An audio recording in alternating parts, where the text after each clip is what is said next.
Darkness enveloped the damp cave, and the sound of terrifying screams echoed through the walls. The goblins were celebrating the death of their leader. One goblin with bloodshot red eyes went mad and declared himself the new leader. However, his comrade disagreed, believing that he had done the most work and should be the leader instead. Filled with envy and rage, he charged at his comrade, biting into the other's nose. The cave was now filled with chaos. Screams rang out more violently.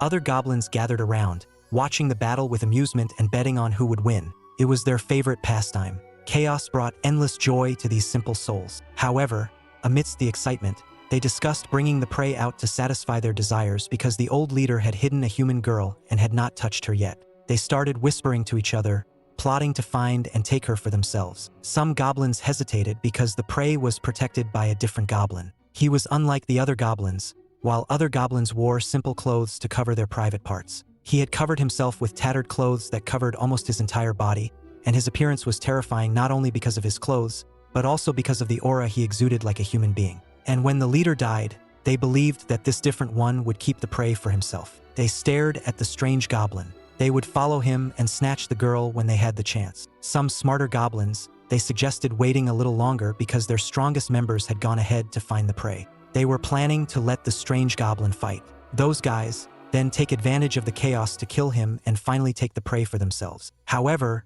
they didn't expect the strange goblin to be able to hear their conversation. Knowing that the girl was in danger, the strange goblin decided to run back to where she was being held captive. With his speed, he easily lost the other goblins. When he arrived at the location, he was horrified to find the rebellious goblins ready to violate the girl. The girl begged for help, her eyes wide with fear. He spoke to them, telling them to release the girl. The leading goblin and refused this request. The leader was dead. He felt like he was the strongest goblin in the group and this prey was his. The strange goblin didn't care about that. He was determined to protect this girl. Seeing this, the big goblin and his henchmen decided to attack and kill the strange goblin. Outnumbered, the strange goblin was quickly subdued, but he didn't give up. He didn't believe that these low-level goblins could defeat him, and more importantly, he didn't want to die here. Seizing the opportunity, he used his weapon to kill the biggest goblin, causing the others to fear. Never before had a goblin used a sharp weapon and attack like a human being. The strange goblin pointed his weapon at the rest. His words were emotionless. "Leave or die." These words and the image of the giant being killed quickly frightened them. The remaining goblins fled, not forgetting to shout threats. They would return with reinforcements to take him down. When the other goblins left, but the strange goblin still wasn't letting his guard down. Trying to regain his composure, he knew that this was just the beginning of the hellish days to come when he decided to fight against his own kind. This girl's name was Kelly. She supported him and thanked him for saving her once again. She could tell that he was different from the other goblins. He had never harmed her. She hoped he wouldn't die. It is true that a goblin would never protect a human, but there was a deeper reason for the strange goblin's actions. You guessed it right. He was a human. A few days ago, Lampin died in a terrible accident. He didn't expect that. Instead of meeting God after being hit by a truck, he was transferred to another world with a system. However, his system wasn't fully activated yet.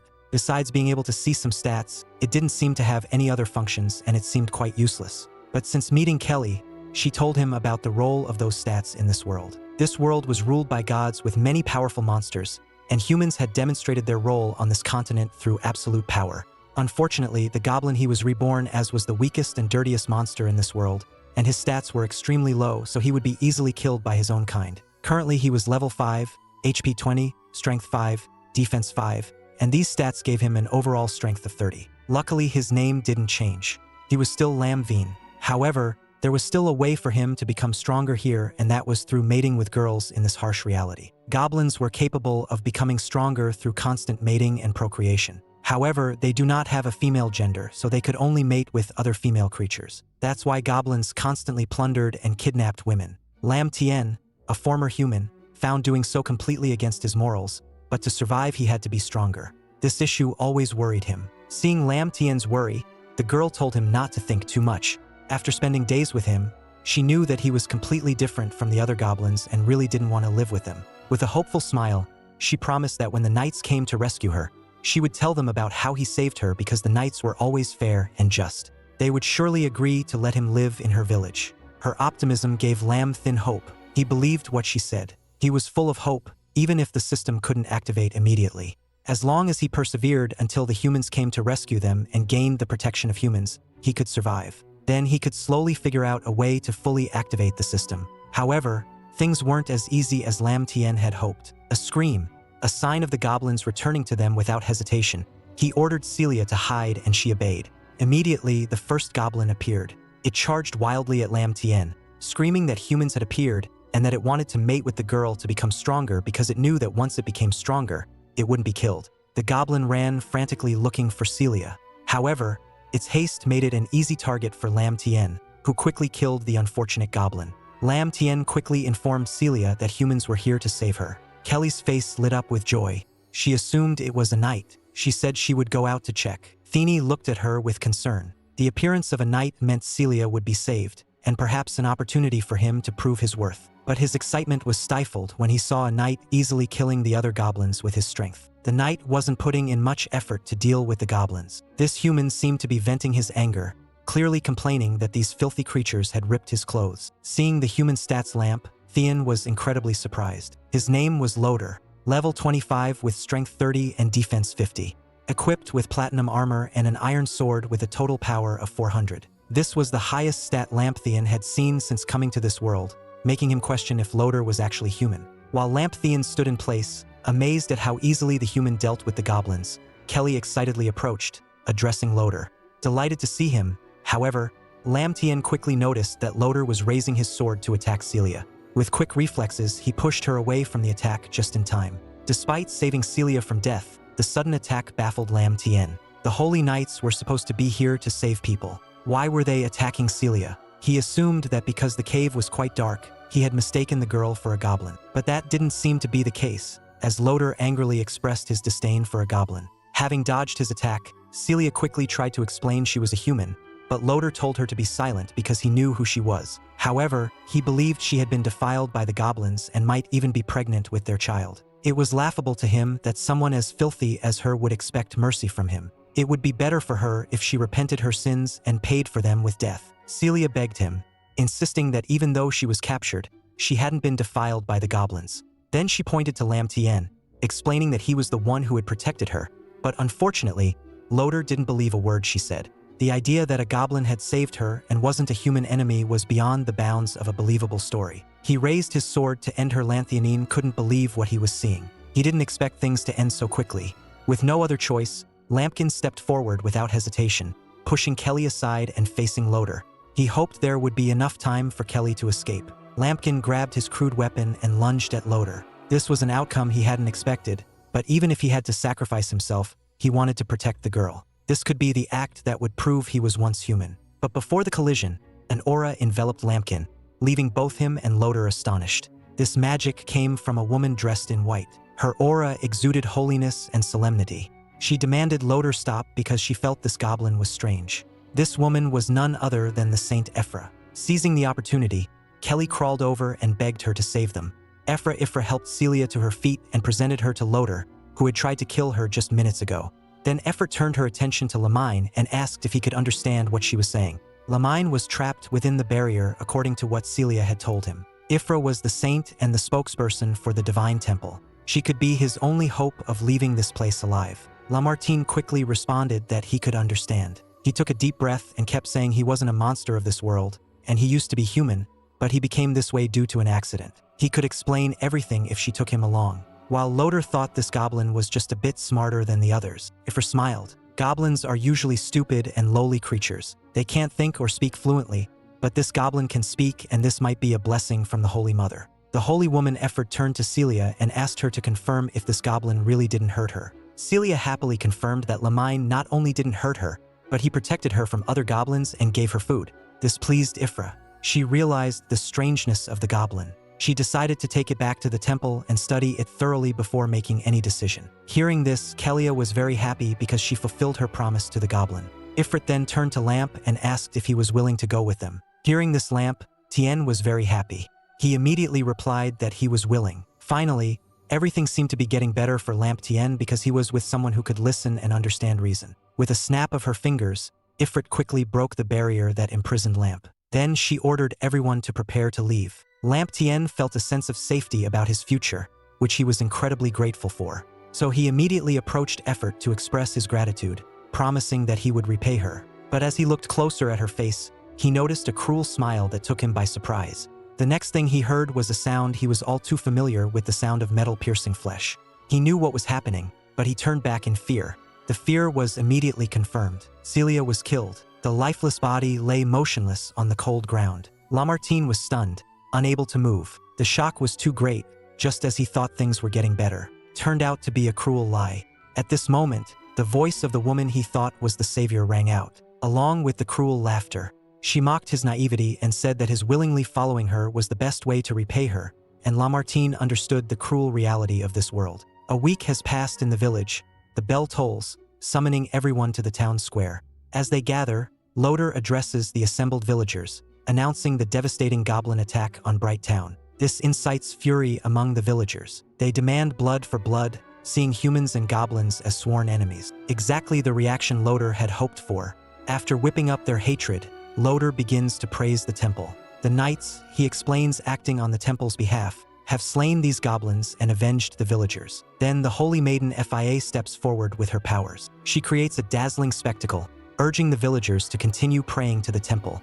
She assures them that the temple will always protect its faithful. Her words instantly sway the villagers, even those previously skeptical. Their faith is reignited and they turn to the temple with devotion and trust. Later, Fia returns to her chambers, basking in the success of her speech. There's nothing new. These villagers are the most gullible fools imaginable. They'll pray even harder, worship the temple more fervently, and bring her more offerings. Her smug satisfaction is abruptly interrupted by a consciousness, and it's clear he's been through hell. Horrifying scars cover his body and one eye has been gouged out. Despite his injuries, a burning rage burns in his eye. Fia ignores his words. A twisted smile plays on her lips. She's amazed by his tenacious spirit. It's been a long time since she'd seen such tenacious life. Perhaps this is why the temple hasn't been able to eradicate all goblins from the continent. Lamartine's return to consciousness excites Ephra. She can continue her experiments, observing how the poison affects him. Lamartine, enraged, repeats his accusations. You tricked me. You killed Celia. Is this the true face of your temple? This so-called justice humans boast about? His fury is met with Zephyr's cruel indifference. She silences him with a sharp thrust of a staff against his mouth. She laughs, mocking his anger. How dare a weak, filthy creature like you, a degenerate goblin, speak of human justice? She claims Celia was under a spell and dared to speak for him. A betrayal, therefore death was her final act of loyalty. Goblins are nothing more than insects on this continent, she continues. It's a great honor that the Holy Maiden even speaks to you. Be grateful and use your wretched little body to serve mankind and the temple's experiments. The brutal torture continues, helpless to resist the endless, unbearable pain. Even when he falls unconscious, he's quickly awakened by the torment. In his torture, he wonders if he'll die here. He doesn't want to, but he can't blame anyone but himself. He was so foolish. Reborn as a lowly goblin, he had naively believed in humans, in the kindness of those not of his kind. His weakness and naivety led to Kelly's death after he was captured by the villagers. Loader and Ifrit tortured and tormented him with every imaginable cruelty. They never believed his words, taking sick pleasure in his suffering. Lamartine's suffering eventually comes to an end. He's tortured to death by the cruel woman. His only wish in his final moments, if he had another chance, was to never trust humans again. If he could do it again, he'd crush their bones and drink their blood. But that was only if he could be reborn. As his consciousness fades, instead of drifting into an endless void, Lamartine awakens in a different space, a place filled with brilliant white light and twinkling stars. His body is fully healed before he can ask where he is. A system window appears. It informs him that the Goblin life simulation system has been activated and he has died. A brief summary of his life flashes before him. Due to your naivety, you forgot you were a goblin. Humans will never trust goblins. You died from torture and abuse. This pain will be engraved in your mind and you will never forget. As a result, you are the most tragic character in the Rebirth system. Do you want to start again? Yes or no? Lampin is startled. His system only activated when he died, and this system might allow him to be reborn. But will he be reborn as a low-level goblin this time? The system reminds him, if you choose no, your soul will completely dissipate. If you choose yes, you will be reborn into a goblin body 1 week earlier. This made him incredibly excited. A week ago, this was his chance for revenge. He had to get revenge on Loader and Ephra. Of course, he chose to be reborn again. A white light enveloped his body, signaling the start of his Goblin 2.0 life. Lamartine's eyes were now filled with rage. This rebirth was slightly different because this was his Goblin 2.0 life to help him live longer. The system decided to give him a little more power. Feeling his strength, Lamartine smiled with satisfaction.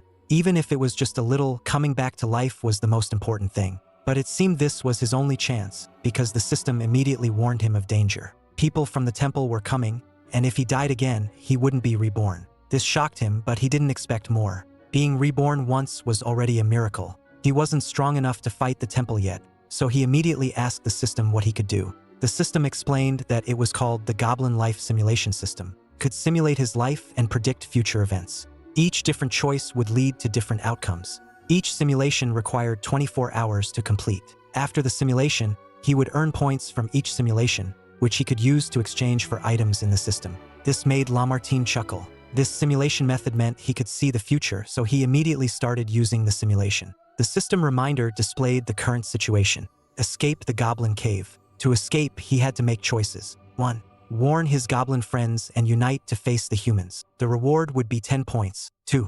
Abandon the other goblins and escape on his own. The reward would be 5 points. 3.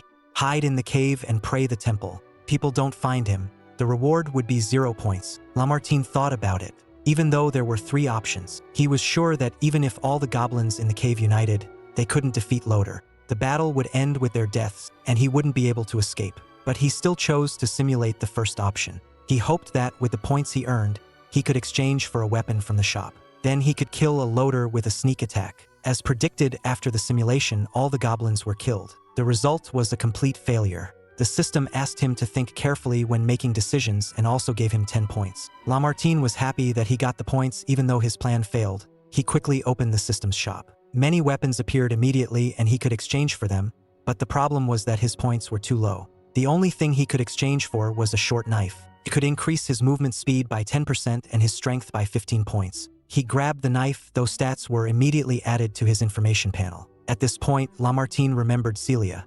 He asked why he didn't see her. The system informed him that due to his rebirth, some events in this world had changed. Celia wasn't captured by the goblins. She was living happily with her family in the village.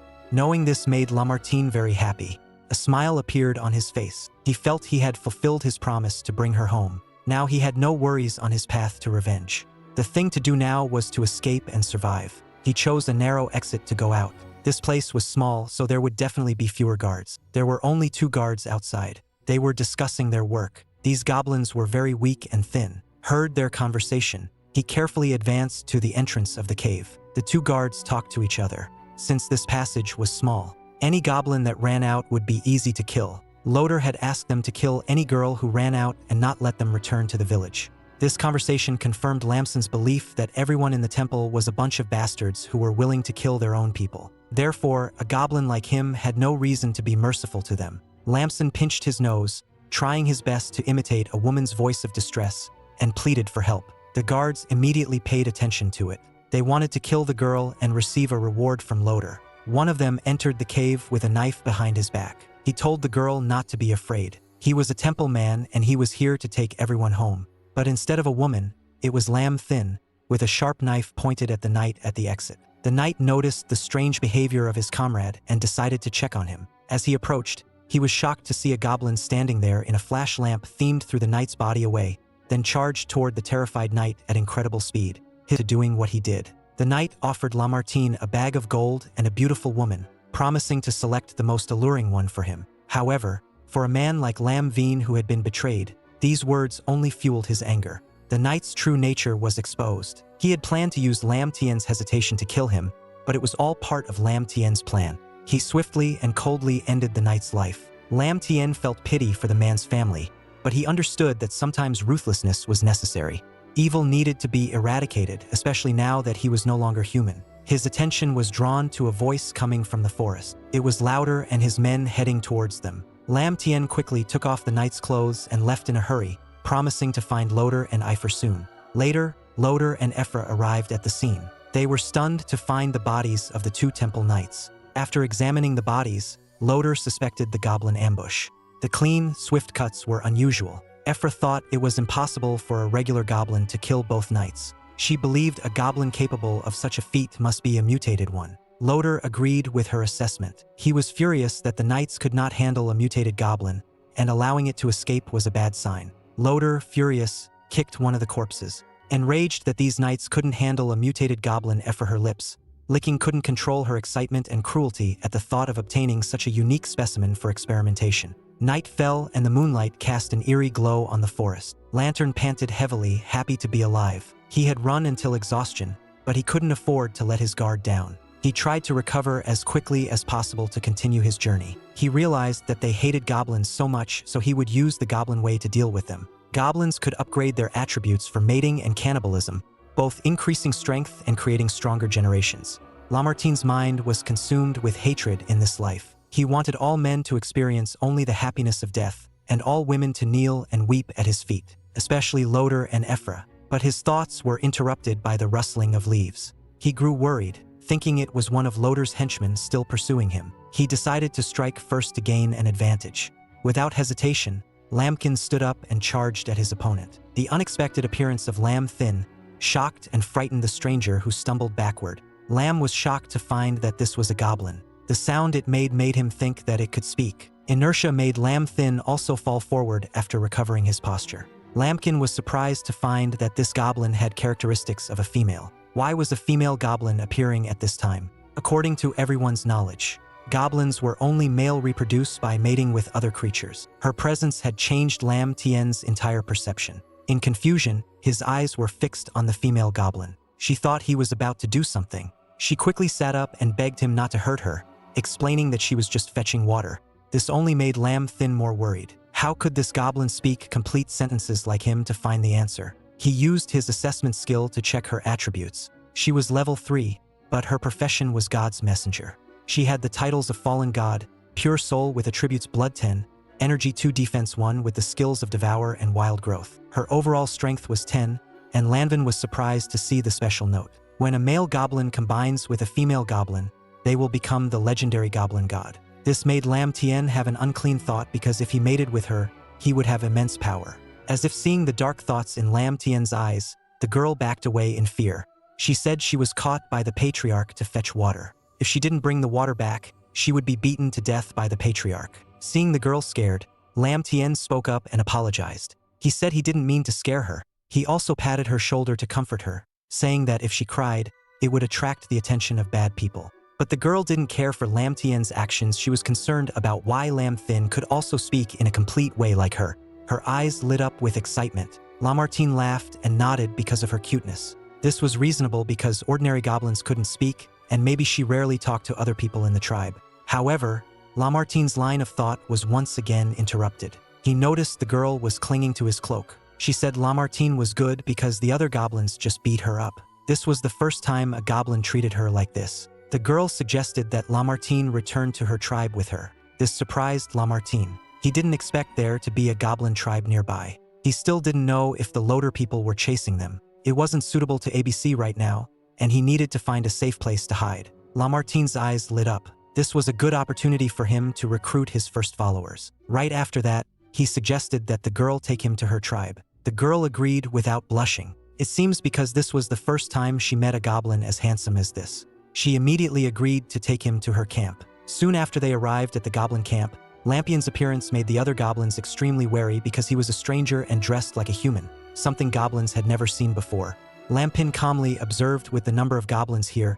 He felt very satisfied and decided to start building his kingdom from here. With a calm attitude, he explained to the goblins that he wanted to join them and he wanted to meet their leader, but this proposal was immediately rejected. They decided that a freak like Lamartine couldn't meet the patriarch. They decided to capture Lamvine and then bring him to see the patriarch. At this time, the girl worriedly stepped forward to block the goblins. She said that Lam Tien was a good person. The commotion had attracted the patriarch's attention. He inquired about the situation. His appearance surprised Lamartine a little. The patriarch's name was an old goblin with a staff decorated with many skulls. He looked very ferocious. His appearance was completely different from the goblins had seen before. Besides his clothes, he also had very high stats with level 25. Priest profession. Blood 102. Mana 29. Defense 17 with the skills of Devour. Summon.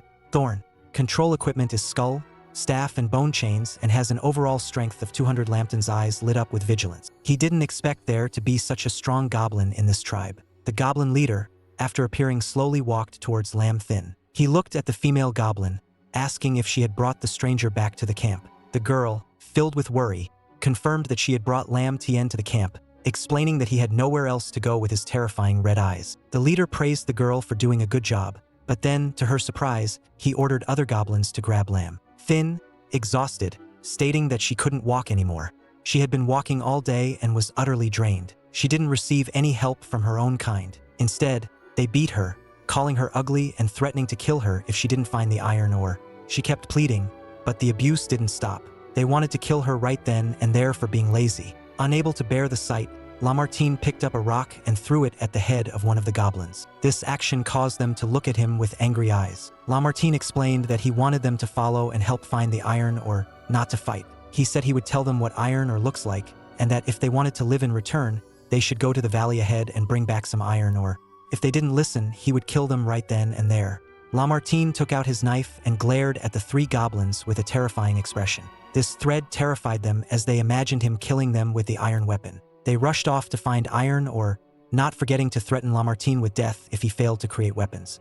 Lamartine thought to himself that sooner or later they would kill him after obtaining iron tools. The task at hand was to become stronger. Looking at Gobo's information, the notification about mating with her to become a goblin, God caught his eye. Lampin decided it was time to do the things adults do. Seeing Gobu crying, Lampin told her to stop. He sat down beside Gobu and asked her if she wanted to follow him. He promised to protect her, feed her, give her a warm home, and ensure no one would bully her. The girl was confused at these words, asking if he was telling the truth. Looking at the girl sincerely, Lampin affirmed that everything he said was true. However, he was currently too weak to prevent further bullying. He needed to become stronger, and Gobu was the only one who could help him. The girl, confused, asked what she could do to help him become stronger.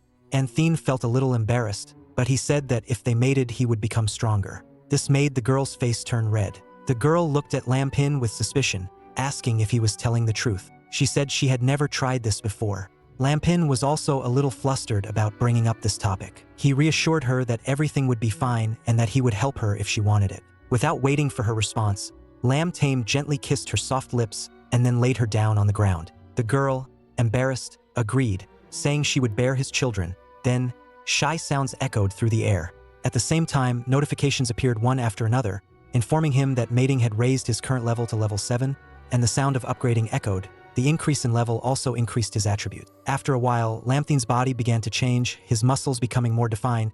He was now level 7, with 40 HP, 10 strength, 6 defense, and a total strength of 65. Lamthene was surprised at the change in his body. He thought that if he continued like this, he could defeat the goblin leader. Lam Tien warmly stroked Gobu's head. He told her that she was his wife now and he would protect her forever. The girl blushed and, exhausted, thanked Lam Tien, calling him a good person. At this moment, a cry for help caught their attention. Looking in that direction, they saw a goblin running towards them in fear, followed by a large wolf. What caught Lam Tien's attention was the iron ore in the goblin's hand. He didn't expect to find iron ore here, but before he could get it, he had to deal with this problem first. Lam Tien immediately grabbed his knife. He asked Gobu to wait there for him. Gobu looked at Lam Tien with trust, reminding him to be careful. For Lam Tien, this wolf was a test of his strength. The wolf was about to catch the unfortunate goblin, who was desperately trying to escape, but Lam Tien suddenly appeared, wielding his sharp iron knife, charging directly at the large wolf. The fleeing goblin was completely taken aback by this action. Then, it was filled with fear when it saw Lam Tien kill the wolf with one blow. In the goblin's eyes, Lamthene had become a terrifying figure. It immediately handed it over, overwhelmed with fear. Holding the iron ore in his hand, Lamthene laughed with delight at the high quality of the ore. Now, they needed more of this, and after they returned, he would make weapons for the goblins and the tribe.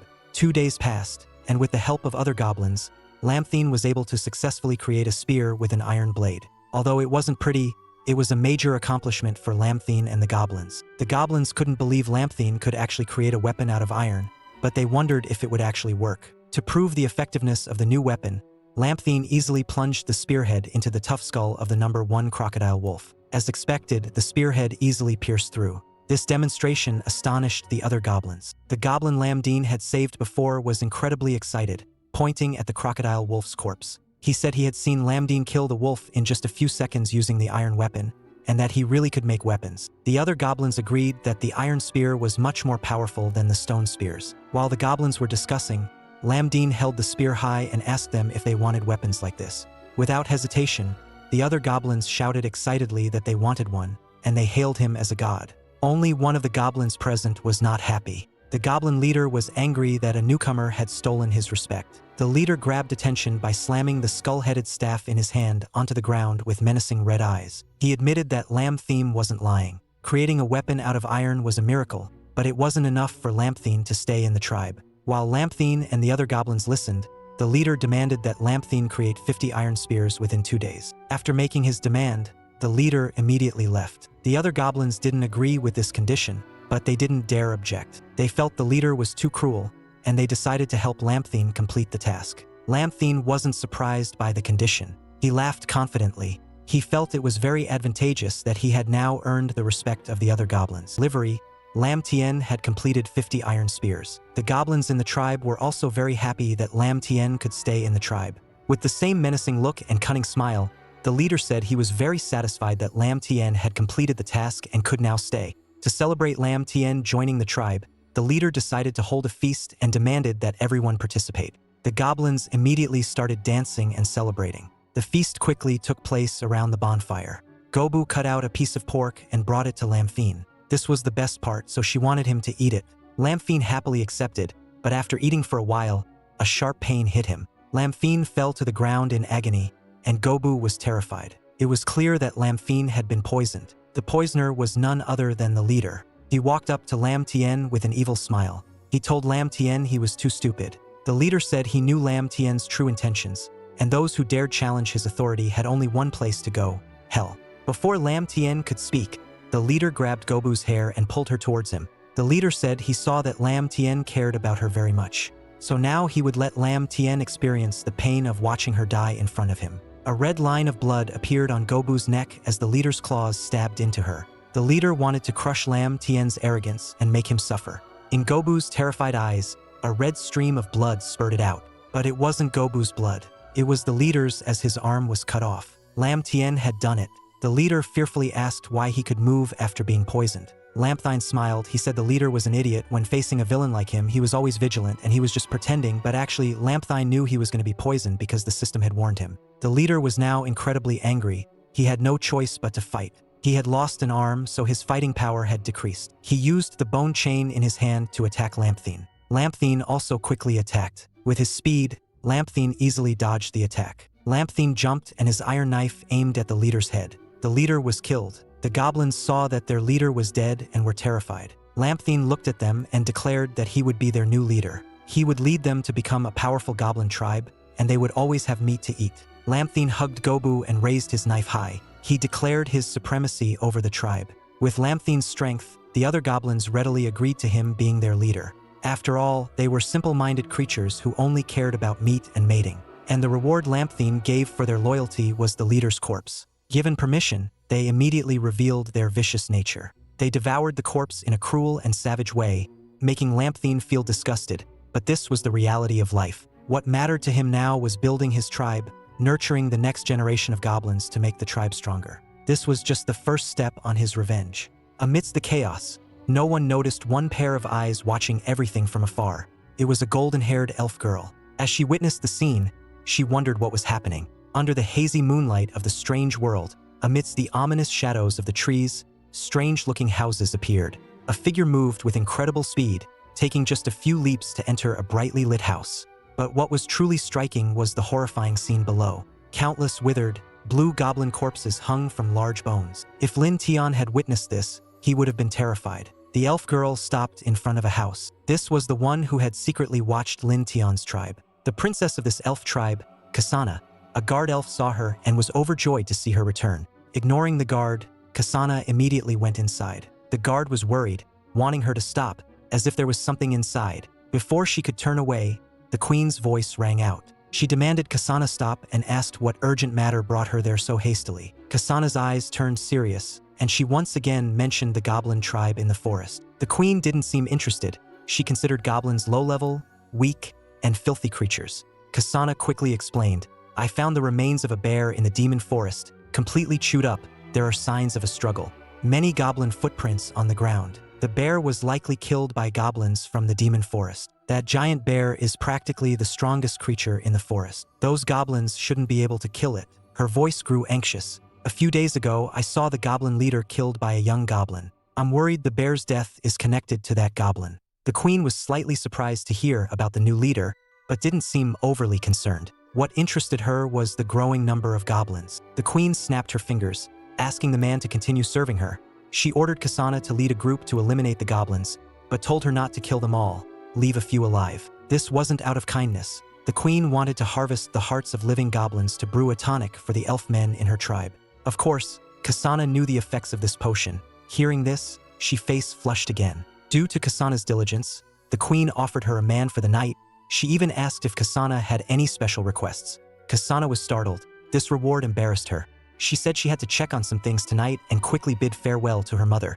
Back at Lin Tion's camp, the goblins were in a discussion. On the ground was a map of the elf tribe, painstakingly investigated by Lin Tion's subordinates. The tribe consisted of 30 houses, all situated high up.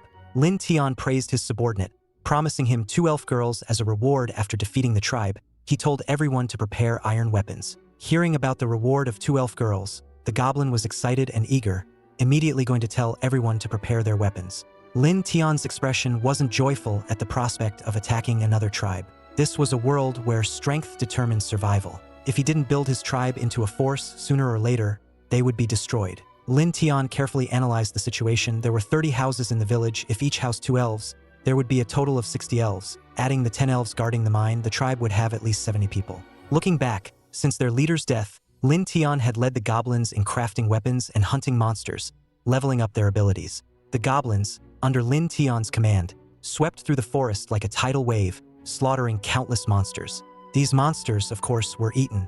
By devouring them, all goblins received new skills such as tusk attacks, skills that hardened their skin like stone, adding 15 points to their defense. Other skills included silent movement and venom production. Not all goblins gained skills from eating monsters, but the tribe's overall strength had improved. Some standout goblins had reached level 18 with high stats. Combined with simple iron spears and armor, they had a total strength of 250. The average strength of goblins in the tribe was now 200, but the elf tribe's collective strength was still significantly higher. This made Lin Tion a little worried. This was a dangerous battle, and Lin Tion wanted to prepare thoroughly. He decided to use the simulation system to find an effective attack method. He discovered unusual signs. Meanwhile, the elves were rushing back to their tribe. Leading the way was Kasana. She couldn't believe that the goblin tribe would attack hers. Initially, she brought a group to eliminate them, but arriving at the camp, she discovered the goblins had changed drastically, especially after hearing about Lin Tion's plans.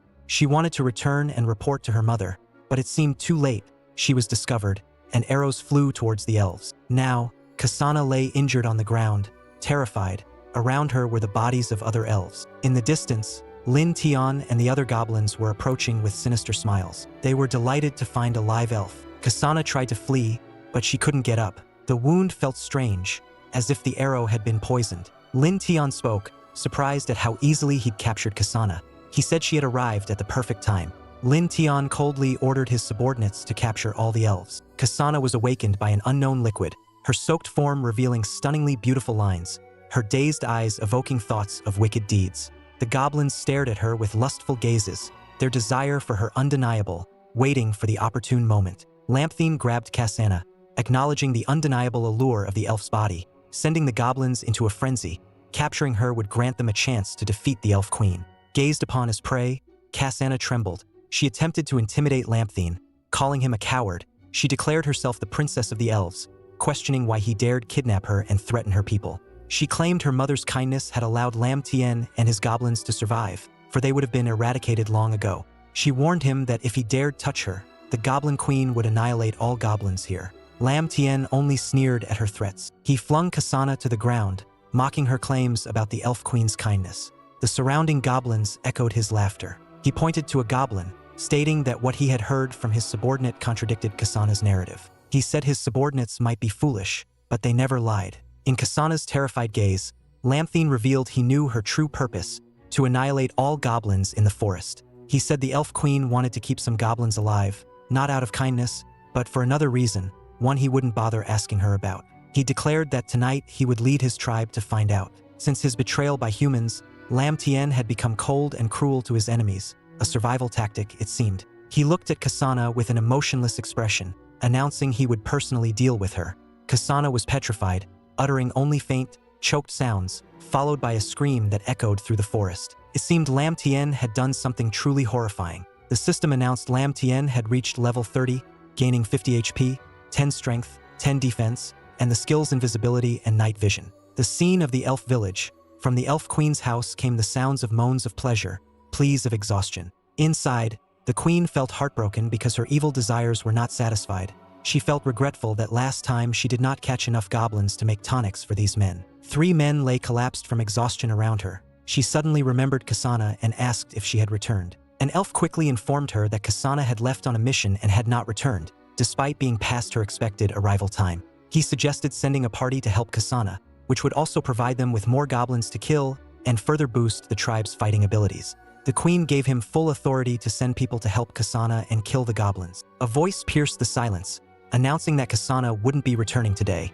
The words sent a jolt of fear through the group, a stark realization that they were under attack. However, it seemed that she was exhausted after being served by 3 men, and her attack was like a child's play to Lamthine. He informed her that the elf tribe was currently surrounded, and if she surrendered obediently, he would consider treating them well. The elf queen collapsed to the ground, feeling her body numb. She couldn't even muster the strength to sit up. Lamthine informed her that the arrow she grabbed earlier had the body fluid of a goblin, which would cause rapid paralysis upon contact. The queen tried to get up in anger. Her body, lacking clothing and covered in sweat, became alluring. Seeing his prey struggling, Lamthine felt intrigued. He said that he knew she had used the goblin's heart as a stimulant. He was surprised that the elves were so depraved and used goblins like that. He guessed that she never imagined a day like this, a day when the goblins she despised would come here for revenge. Hearing these words, the elf queen felt even more scared. She realized that the person in front of her was the strange goblin Kasana mentioned earlier. Screams and cries for help from outside came into the room. The queen asked what was happening, and Lamthine sneered, saying that things seemed to have started. Without giving the elf queen a chance to wait, Lamthine dragged her to the window, allowing her to witness the scene below. He urged her to consider surrendering as soon as possible. Below, the elf village seemed to be burning, flames were everywhere, and war was raging. Goblins were killing the elves. The elves screamed and begged the elf queen to save them, pleading not to be captured by the goblins. Seeing her elf warriors weak against the goblins' attack, the queen's worry and fear overwhelmed her, and she asked a foolish question. She asked Lam Tien what he was to her tribe. Lamphine understood what she meant and said that the elf strength had not weakened. The problem was that his goblin tribe had become stronger and they had no hope of resistance. When the elves were stronger, they slaughtered the goblins. Now the goblins were stronger, and it was natural for them to slaughter the elves. Lamthine asked her to face reality and make a quick decision to minimize the damage.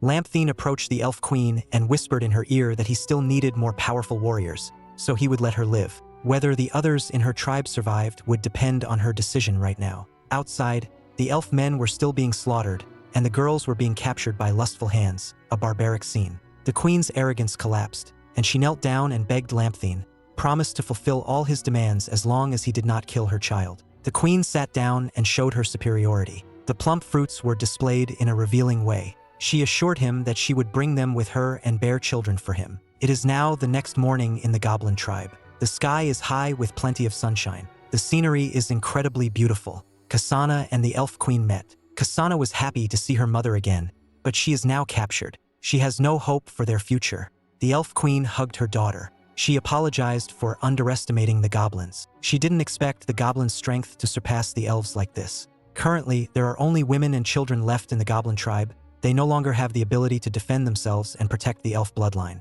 The queen realizes that they have become slaves from now on. They can only try to survive in the goblin tribe. She asks Kasana not to give up hope. Lamthine appeared next to the prison. He told the two to wait obediently to have children for him. He would provide enough food for both. If the two made trouble, he would kill both mercilessly. The elf queen is very obedient. She seems to have accepted her fate. She said she understood, but she has one request. Looking at the young elves who are playing with the young goblins innocently, the elf queen said they are her children. She begged Lamthine to let her take care of those children. He is currently a goblin, but he was once a human. He understands the feeling between mother and children. He is a bit hesitant about this proposal from the queen. At the same time, the system also appears a mission, the motherly love mission. At this time, Gobu called Lam Tien. She said she couldn't take care of all the children by herself. She suggested he let the queen take care of the children. Lamthine understands that these children are the future of the goblin tribe.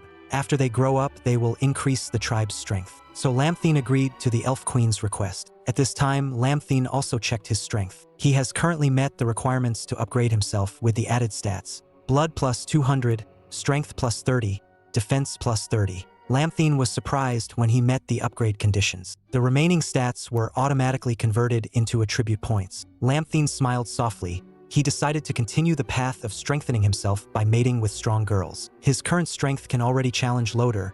After these elves give birth, he will go to Loader for revenge. Quickly, another month passed. In the goblin camp, there were cries of babies. The first children were born. By some miracle, the children born all have the appearance of a goblin. Their ugliness also scared their mothers, and they refused to accept the children as their own. But it's okay. Goblins are a creature with superior vitality. Lamthine wanted to know how many children were born. Gobu calculated for a moment. She replied that there were about 30 to 40 children. The conversation was interrupted by Kasana's scream, which worried Lamthine. She is pregnant with his child anyway. Quickly, Lamthine appeared at the location of Kasana and the elf queen. Kasana, a beautiful elf who had just given birth, was tied up. Beside her were 2 adult goblins. They wanted to have children with the elf girl, not caring about her weak resistance. But their actions were paid for with their own lives. Lamthine killed 1 goblin in fear of the remaining goblin. Because Lamthine had ordered that all elves after giving birth should be given rest until they were completely healthy, and those who violated the order would pay with their lives. Lamthine again ordered that from now on the elf's food ration would be increased by 1 apple. These actions made the queen feel more favorably towards Lamthine. The queen said he was a very different person from ordinary goblins. Lamthine said it was just a normal action and the elves would be more obedient if they were treated better. Ending a busy day, Lamthine began to carry out simulations to earn points from the system to exchange for new technologies. The current storyline is the Goblin's Revenge. With the content, you have worked hard and captured the elf tribe and have fertilized all the elves. After a period of pregnancy, the elves gave birth to children with stronger attributes than normal. Realizing that the tribe's strength had increased, and you decided to take revenge on Loader and the others, you decided to return to the village alone and find the location of Loader's knights. Currently, there are 3 situations for Lamthine to choose from. 1. Act alone. Try to kill Loader and the others, at 50 points. 2. Lead the goblins to attack and wipe out the entire village, at 30 points. 3. You wait for a better opportunity, and continue to observe because you think it's not time for revenge, at 10 points. Sitting by the fire, Lamthine continued to think. He wondered if he should find them for revenge so soon. Although Lamthine's current strength can be compared to Loader's, but the strength of Loader's companions cannot be underestimated. With his current strength, Lamthine chose option number 1, act alone, try to kill Loader and the others, add 50 points. What happened next? Lamthine found an opportunity when he found Loader alone. He ambushed Loader and almost managed to kill Loader. But there was a human knight who appeared and rescued Loader, and Lamthine died tragically under that person's sword. Then Loader's group returned to the capital and never appeared again. Immediately, the simulation process ended. A disastrous failure. Encountered the Holy Knight. No chance to escape. Rated 30 points out of 100 points. Reward multiplied by 30 life points. Simulated the Imperial City. The next time is 9 days. Lamthine was surprised that there was a Holy Knight in such a remote place, and that Loader's group would leave the village and never return. So finding them for revenge is extremely difficult. Hatred has taken over Lamthine's mind. Knowing he doesn't have much time, he wants to get revenge quickly. Lamthine decided to go to human territory, currently in the goblin tribe. Besides him, Gobu is the most listened to by other goblins. He decided to put her in charge of the tribe for a few days. The elf queen thought this was a crazy thing to do. If Lamthine came to human territory and was discovered by them, he would be arrested and killed. Lamthine didn't care much. He said he had a grudge against humans, and he had to get revenge. Before this decision, the elf queen offered to help Lamthine by using invisibility magic on him, helping him not to be discovered by humans. Lamthine chuckled. That's what he wanted. Lamthine said he didn't expect her to care so much about his safety. The queen used magic and said she was just afraid that after Lamthine died, the other goblins would rebel and treat the elves cruelly. And her children are all here. Only when Lamthine returns safely will they be safe. Lamthine only felt that the elf queen was very cunning, and she knew how to survive. Looking at Lamthine leaving, Gobu shouted she would help him take care of the tribe and hoped he would return safely. The scene shifts to the town of Kwangmin. The air here feels heavy with tension. Knights patrol the streets, armed and watchful, while the faces of ordinary citizens reflect their worry. These knights patrol, scanning the area as if searching for something. They don't notice a shadowy figure lurking in a dark alley. This figure is Lam Tien. He silently observes from the shadows, confused by the presence of the patrol and the town's heightened defenses. He suspected the Holy Knights had something to do with this. With growing suspicion, Lampthine leaves the deserted alley. He walks for a long time without hearing anything about Loder's group. This strangeness made Lampthine's steps become more hurried. The elf's invisibility spell ensures he remains unnoticed. To find useful information, Lampthine decides to go to the town square, where many people are gathered. He notices a group of armed individuals gathered in front of a large bulletin board. The board displays a ranking list of the knights in the town. The ranking list isn't particularly interesting. There's 1 platinum level adventurer, 2 silver level ones, and the rest are bronze level. What catches Lampthine's eye is Loder's name at the top of the list. This confirms that Loder has grown stronger. This information is useful to Lampthine. He needs to use this time to gather more information and plan carefully. Rushing into things will inevitably lead to failure in his quest for revenge. Lampthine quickly blends into the crowd moving through the streets. Having been a human himself, Lampthine knows that the best place to gather information is a tavern. To his surprise, even before entering the tavern, he hears a familiar voice. A cunning smile spreads across his face. Inside, besides Loder and the knights of the temple, there's also Ephra. They're happily drinking together. One knight, raising his glass, expresses gratitude to Ephra and Loder for saving him from a 4-armed ape monster. Ephra says this is Captain Loder's victory, and she wouldn't have been able to help without his exceptional skills. Another man argues that the monster was too weak. The fact that the knight couldn't defeat it proves his weakness. This sarcastic remark enrages the knight. He tells the man that their story doesn't concern him and orders him to leave. A heated argument ensues, and they're on the verge of a fight. The tense situation is quickly diffused by the tavern owner. He reveals that the dragon in Dragon Island is currently in its breeding season. It has been kidnapping livestock and humans to eat, and he suggests the two go defeat it instead of causing trouble in the tavern. These words from the tavern owner also catch Lam Tien's attention. He senses a sense of worry. If the dragon attacks this town, the capital's reinforcements won't arrive in time. Even if all the adventurers in the town unite, they wouldn't be able to withstand the attack of those ferocious dragons. Disaster seems to be looming over the town. These words make the atmosphere in the tavern tense. Loder breaks the silence with a laugh. Haha, a few dragons? Nothing to worry about. Let me reveal something to you all.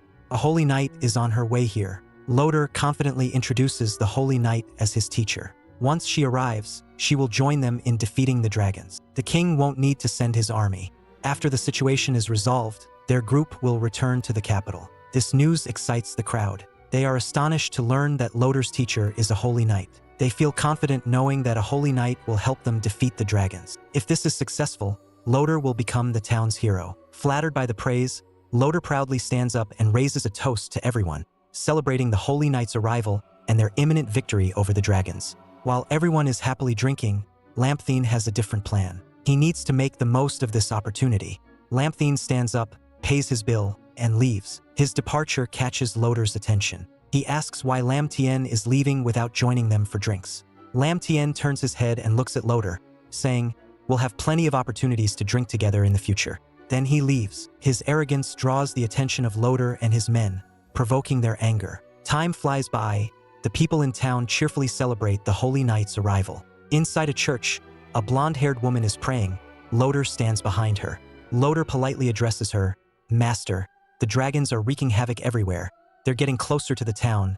Now, no one dares to let their livestock out. The dragons might attack our town." The woman takes up her weapon and stands up. She is a beautiful woman with captivating blonde hair. Her silver armor gives her a commanding presence. She asks Loder about the things she requested him to prepare. Loder reports, "I have prepared 10 dragon hunting crossbows and I placed them at the highest points in the town." The woman seems pleased. She tells Loder to arrange everything well. If there's a mistake, that would be a huge embarrassment. The woman walks outside. The crowd below is immediately in an uproar. It's the first time they've seen the holy knight. They praise her beauty and wonder which man could possibly win her heart. Someone who thinks she is an unattainable existence. Even the king wouldn't dare to express an opinion about her actions.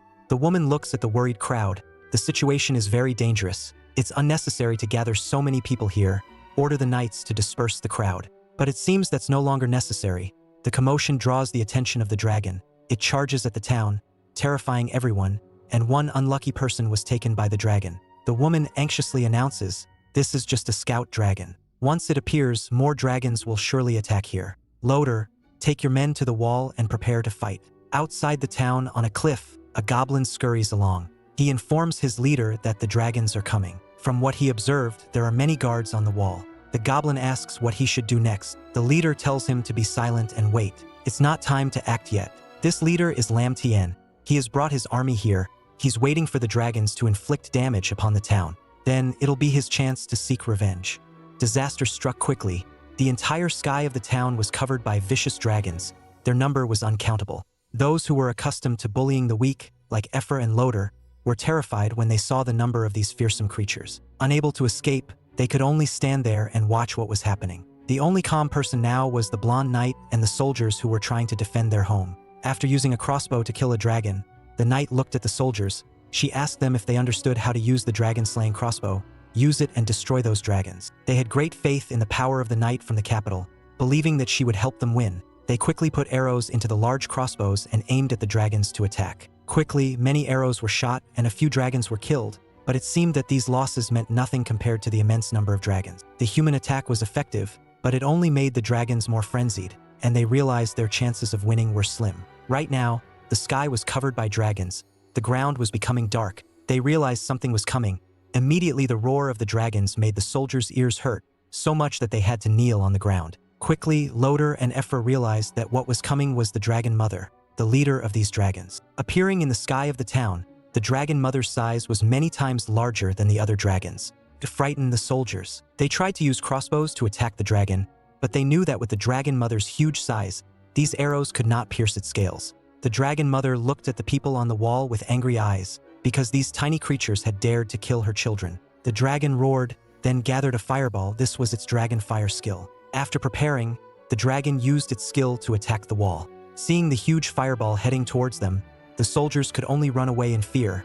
They thought that the town would be destroyed by this attack. The blonde girl asked the soldiers not to panic. She asked them to let her handle the dragon. At this time, she slammed her sword to the ground. From there, a blue magic circle appeared, then slowly spread around. That magic circle quickly created a protective barrier around the town. This barrier was so strong that it blocked the Dragon Mother's attack and trapped the dragon outside. Standing far enough away, Lamthine could see the whole battle. He was surprised that the villagers could actually withstand the attack of a powerful monster like the Dragon Mother. Perhaps the good thing for Lamthine at the moment was that the Dragon Mother was not injured, and it could continue the fight.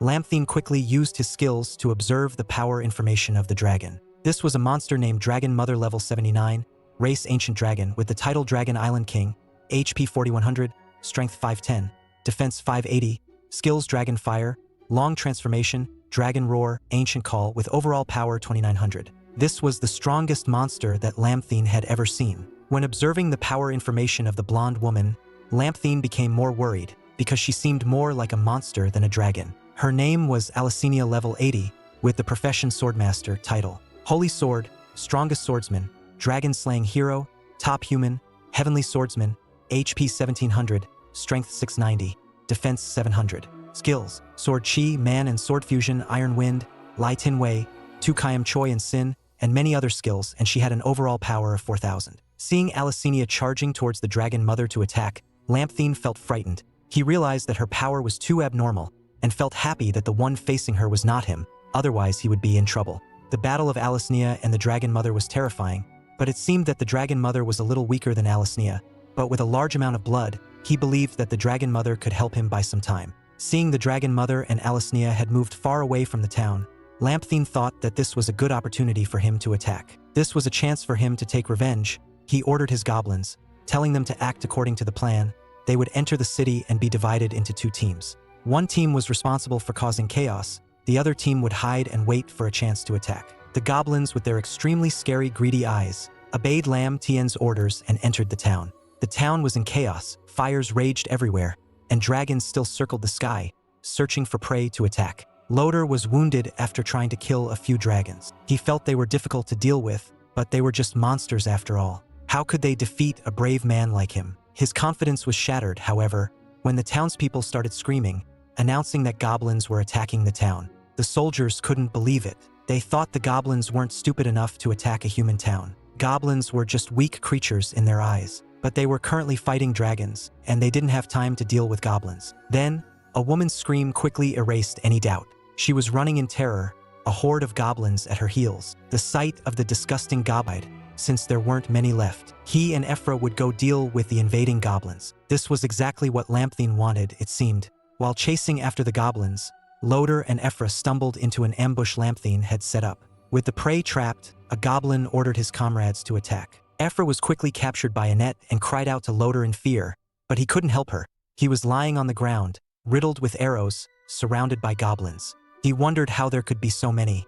The other soldiers saw this and immediately ran towards Loader to help, but it seemed they couldn't get any closer, surrounded by goblins. What was even more frightening was that Lampthine had appeared behind two of the soldiers, drawn by the other goblins, who hadn't noticed him. It was too late when Loader warned them to be careful behind them. The two soldiers were quickly killed by Lampthine. Seeing this, Loader and Ephra were terrified, more terrified than when they had seen the dragons, because they knew there was no one left to save them. Lampthine now approached Loader and Ephra, expressing surprise that he could capture them so easily. Loader roared in anger, saying he would kill Lampthine and all the goblins. But Lampthine quickly used a kick to remind Loader of his position. He was prey and Lampthine was the hunter. Lampthine ordered the goblins to take Loader and Ephra out of the town through the sewer, while the other goblins followed him to the wall to kill the other soldiers. Lampthine's plan was carried out quickly. The town was filled with screams of people being attacked by goblins. This drew Alicinia's attention, and she couldn't understand what was happening. Why would goblins dare to attack at this time? But Alicinia's distraction came at a cost. The Dragon Mother had transformed her dragon body into a seductive and terrifying girl, who told Alicinia she should focus and she didn't have time to worry about others. She charged towards Alicinia, aiming a massive fist at her. Alicinia, however, scoffed at the attack, calmly standing her ground as the Dragon Mother charged. "How much more punishment can you take?" Alicinia sneered, unleashing a powerful advanced skill. With Alicinia's might, the Dragon Mother couldn't dodge and had to endure the excruciating pain. Alicinia reveled in the Dragon Mother's howls of agony, but her delight was short-lived. Although the Dragon Mother seemed defeated, she was now worried about Rotor and if he could handle the remaining dragons and goblins. Her question was quickly answered with a resounding explosion, confirming that Rotor was struggling to handle the chaos. The wounded Dragon Mother saw the goblins appearing at that moment as an opportunity. She used Alicinia's momentary distraction to her advantage, transforming back into her full dragon form and escaping before Alicinia could react. As she fled, the Dragon Mother vowed to return and exact revenge on Alicinia after recovering from her injuries. Alicinia was enraged, but she couldn't chase after the Dragon Mother because she had to protect the villagers. She swore to find Dragon Island and wipe out every dragon there. Later, peace had returned to the town. Alicinia had dealt with the remaining dragons and goblins, but she was furious at the incompetence of Rotor and his group. They couldn't even defeat the goblins. As Alicinia entered the town center, a knight informed her that the Empire, and they looked to her for protection. Despite her rage, Alicinia understood that the lives of these villagers were more important than the captured knight. Her duty was to protect them. She blamed Rotor for his weakness, for not even being able to defeat goblins. The only thing she could do was to send a message to the capital, requesting assistance. Meanwhile, Lampthine had returned to his tribe, greeted with cheers and celebration for his victory. He had also brought back two humans, Rotor and Ephra, as trophies. Upon arrival at the camp, the goblins placed Rotor and Ephra under guard at the base of a large tree. They were warned to be good or they would be eaten. As Rotor surveyed the scene, he was surprised to see that the goblin tribe was keeping many elves captive. This explained their unusual strength. Ephra was worried. She thought that there were goblins in this tribe with hero level. Rotor understood the severity of their situation. He asked Ephra if her powers had returned, and she gave him good news. With her current rate of recovery, she would soon be able to use magic again. However, their conversation was overheard by Lampthine, who commended Ephra on her impressive healing speed. Ephra was startled by Lampthine's appearance, particularly because he knew her name. Before she could fully recover from her shock, Lampthine seized her by the foot. Ephra asked, "What are you going to do?" Lampthine answered with a chilling smile, then used his claws to dig deep into Ephra's flesh, causing her to crush all traces of their presence. The woman wanted to find but could not find. Wiping the blood from his hands, Lampthine instructed a goblin to lead all the second-generation goblins into the forest to hunt as many monsters as they could. The goblin promptly obeyed. Lampthine knew that this event was significant and that he didn't need to prove he was good because he was inherently a cruel monster, and now he would use his role as a cruel monster to teach them a lesson. Ephra had been paralyzed by the goblin's poison, her consciousness fading. She would be Lampthine's target for revenge. Rotor knew what was coming. Despite being beaten by the goblins, He struggled and cried out, begging Lampthine not to harm Ephra. But Lampthine had no mercy for his enemies. He said that he would make Ephra suffer for all the pain he endured, and this was just the beginning. He grabbed Ephra and told Rotor to open his eyes and enjoy the show. His goblins will serve Ephra with all their heart. Rotor was horrified at the prospect of her being defiled by their dirty hands. The sun is high in the sky, and the goblin guards are changing shifts. A goblin exits the tent, looking satisfied after torturing Ephra. Another goblin watches him with worry, reminding him that the chieftain has ordered Ephra not to be killed. The happy goblin replies that she's still very much alive. Ephra's clothes are now in tatters. She is no longer screaming as she was when first tortured, but her silence is even more terrifying. Loader is forced to witness everything. He looks at Ephra with worry, urging her to stay strong and not give up, assuring her they'll be rescued soon. Ephra just whispers that she understands. But Loader is quickly beaten by another goblin for talking when he shouldn't, and another goblin approaches to torture Ephra. Inside the tent, the Elf Queen and Kasana are tending to the children and witnessing everything. Seeing Ephra being tortured, the Elf Queen concludes that Lampthine has a vendetta against humans. Kasana feels scared and thinks they are worse off than the two humans. At least they have fruit to eat. It seems like both the Elf Queen and Kasana are pregnant with Lampthine's children. Gobu arrives at that moment. She confirms that Lampthine does have a vendetta against humans, and these two are the ones who are responsible. The Elf Queen, seemingly having changed her mind about Lampthine, claims he is the most unique goblin she's ever seen. A goblin driven by revenge, capable of anything. Even while he tortured her with his weapon, she felt a peculiar fondness for him. The Elf Queen has shattered the image of the noble elf in my eyes. Kasana, standing beside her, seems to feel her mother is happy about being tortured by Lampthine. Back to Lampthine, a goblin rushes in to inform him that the second-generation goblins have returned. This surprises Lampthine. The second-generation goblins return with their loot various monsters, and are greeted with enthusiastic cheers by the other goblins. After all, besides reproduction, their main interest is meat. Upon seeing Lampthine, the goblin immediately greets him. He's a large goblin, level 33. With the profession of warrior, he has the title Son of Elf, blessed by the Lord and Monster Hunter, with 470 HP, 142 strength, 168 defense, and numerous skills. His overall power reaches 500. Lampthine is pleased with the second-generation goblin. They have evolved into large goblins after surpassing level 30, and their strength is catching up to Lampthine's. Lampthine asks why they returned so early and if the hunt was successful. The goblin reports that they had hunted all the nearby monsters and had to venture further west into the forest, but they encountered a giant goblin tribe that was slaughtering smaller goblin tribes. This surprises Lampthine.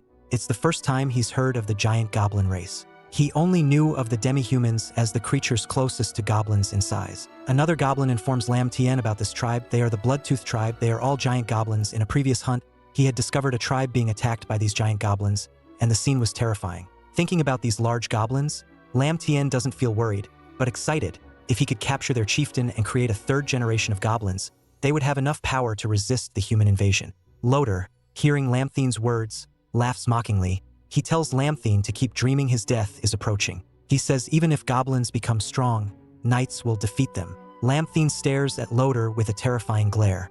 He thanks him for the reminder, saying he had forgotten Loader was there. As a reward, Lampthine allows the other goblins to play with Loader, instructing them not to kill him. The goblins pounce on Loader with a ravenous appetite. It seems they find humans strangely alluring, even men. While the goblins enjoy themselves, Loader screams in desperation. He curses the goblins and threatens them, saying humans will come and destroy their wretched tribe.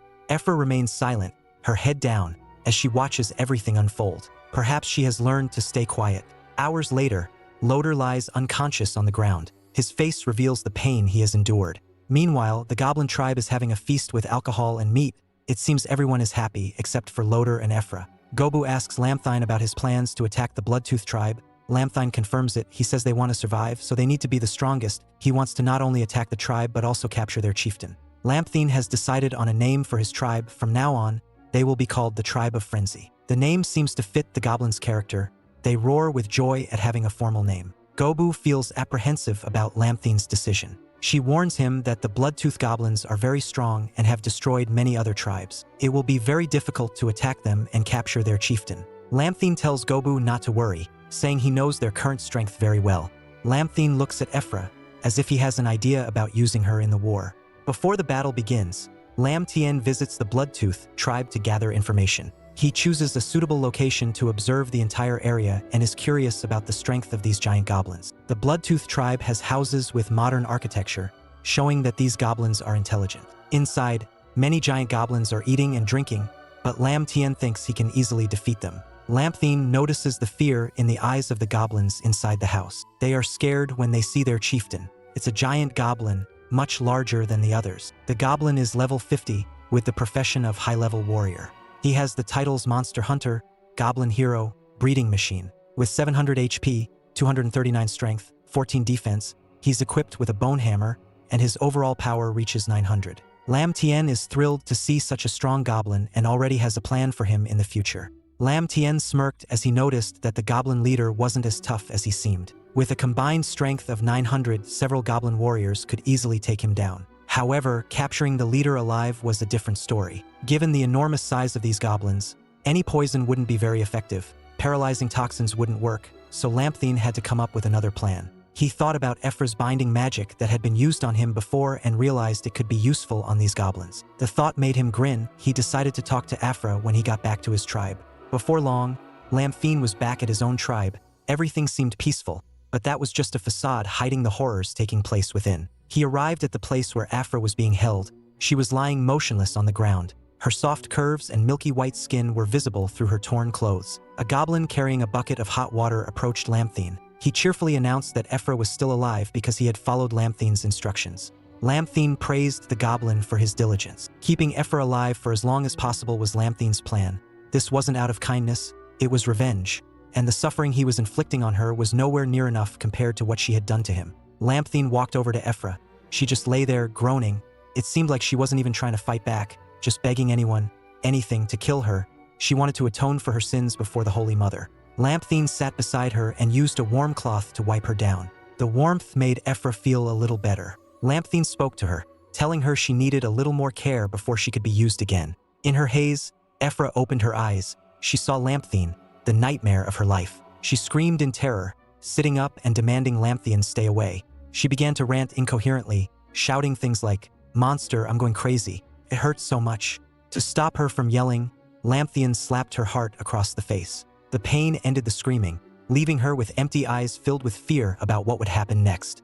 A moment later, Lamphine held Ephra's seductive body close, sharing the warmth of his own. He whispered in her ear that her punishment was over.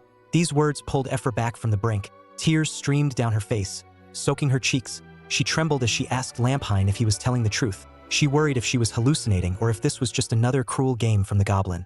With a gentle expression, Lam Tien assured her he would end her suffering if she met his one condition. She had to abandon her faith. Ephra was confused. She wanted to know what he meant by faith. Lam Tien explained that she had to choose between believing in the Holy Mother and believing in him. He told her she could become his pet and escape the suffering she was enduring. While he spoke, he stroked Ephra's head as if she were a pet.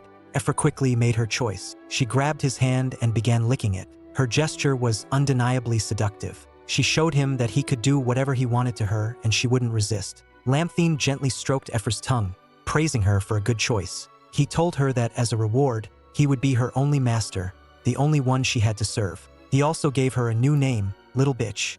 Ephra's spirit was broken and she had completely given up resisting. She put on and no longer felt any shame about being naked. She was ready for Lamthine to admire her body and help her bathe. She even thanked the Holy Mother for being kind to her, saying she was willing to give everything for this. Ephra lay there, completely enjoying being served by Lamthine. This was the moment he began to put his plan into action. Lamthine asked Ephra if she would really do everything for this, and it seemed like this was a coincidence when he had something he needed her to do. Lamthine wanted to see her use her Holy Light technique, the name he had given it. Ephra said she could use the Holy Light but didn't know what he wanted her to create. After Lam Tien explained what he was looking for, they both stood before a stone pedestal where a book lay. This was what Ephra needed to perform the spell. She said she understood what he wanted. Without hesitation, Ephra began chanting. A golden light emanated from the book, and she started to recite incantations. It was a captivating scene, reminding us that this was a world of magic, not just lust. Quickly, a giant cage of holy light appeared before them. This was exactly what Lamthine had been hoping for. He praised Ephra for doing a great job. Having completed his task, Lamthine started to take his pet for a walk. It wasn't a coincidence that they ended up near Loder's cell. Seeing Ephra walking freely and looking healthy, Loder was overjoyed. He roared, asking her if she had recovered. He demanded that she quickly destroy the goblin and use her powers to heal his body. Lamthine just laughed in contempt. He reminded Loder to pay close attention, saying, "Don't you see? She's completely submitted to my protection." Loder didn't believe him. How could a temple priestess be tamed by a goblin? As if to prove his master right, Ephra knelt down and licked Lamthine's boots like a dog. Lamthine happily asked Ephra to tell Loder that she was doing this willingly. Ephra quickly confirmed his words and said that everything she was doing was voluntary. Ephra's words and actions shattered Loder. He knew his last hope was gone. Loder howled in anguish. He believed that what Lamthine was doing would lead to one outcome: the extinction of all goblins in the world. The only reason you goblins exist is for humans to slaughter you.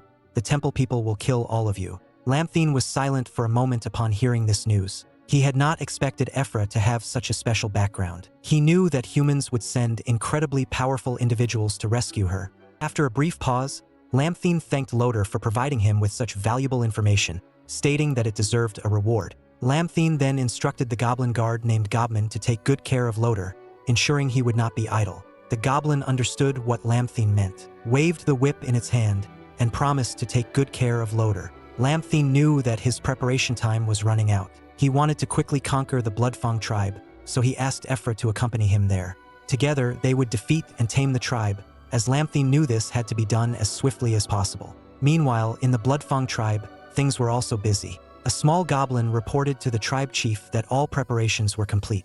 The chief felt satisfied with this report.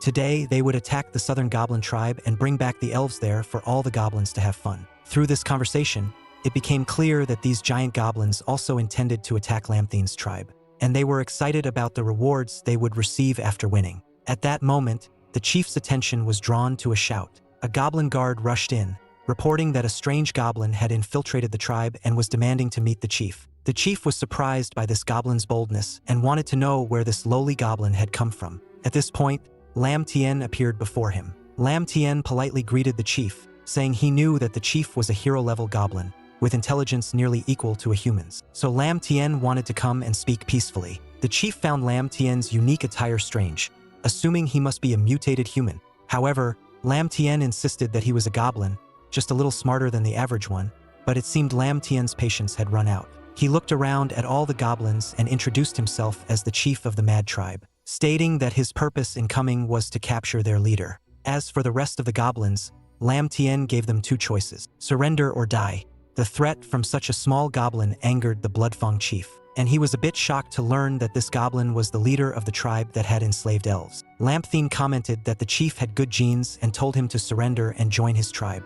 But this offer was considered an insult, and the goblin chief thought Lamthine was a fool for coming here and saying such things. The chief grabbed Lamthine's head with his large hand, telling him to be quiet. He was pleased that Lamthine had come here himself. After killing Lamthine and all the goblins in his tribe, the humans and elves there would belong to them. The promise of such a victory reward once again incited the other goblins to cheer, urging the chief to quickly kill Lamthine. Lamthine thought they were all too foolish and that he had wasted enough time there. If he didn't want to capture the chief alive, he wouldn't have wasted so much time. Just as he finished speaking, Lamthine acted. He drew his knife and swiftly cut off one of the chief's arms, the sudden attack catching him off guard, leaving him unable to dodge. The chief's hand fell to the ground, much to the shock of the surrounding goblins. The chief lay on the ground, screaming in pain, ordering his soldiers to kill Lamthine quickly. The goblins around immediately rushed toward Lamthine, determined to kill him in revenge. Confidently, Lamthine raised his hand,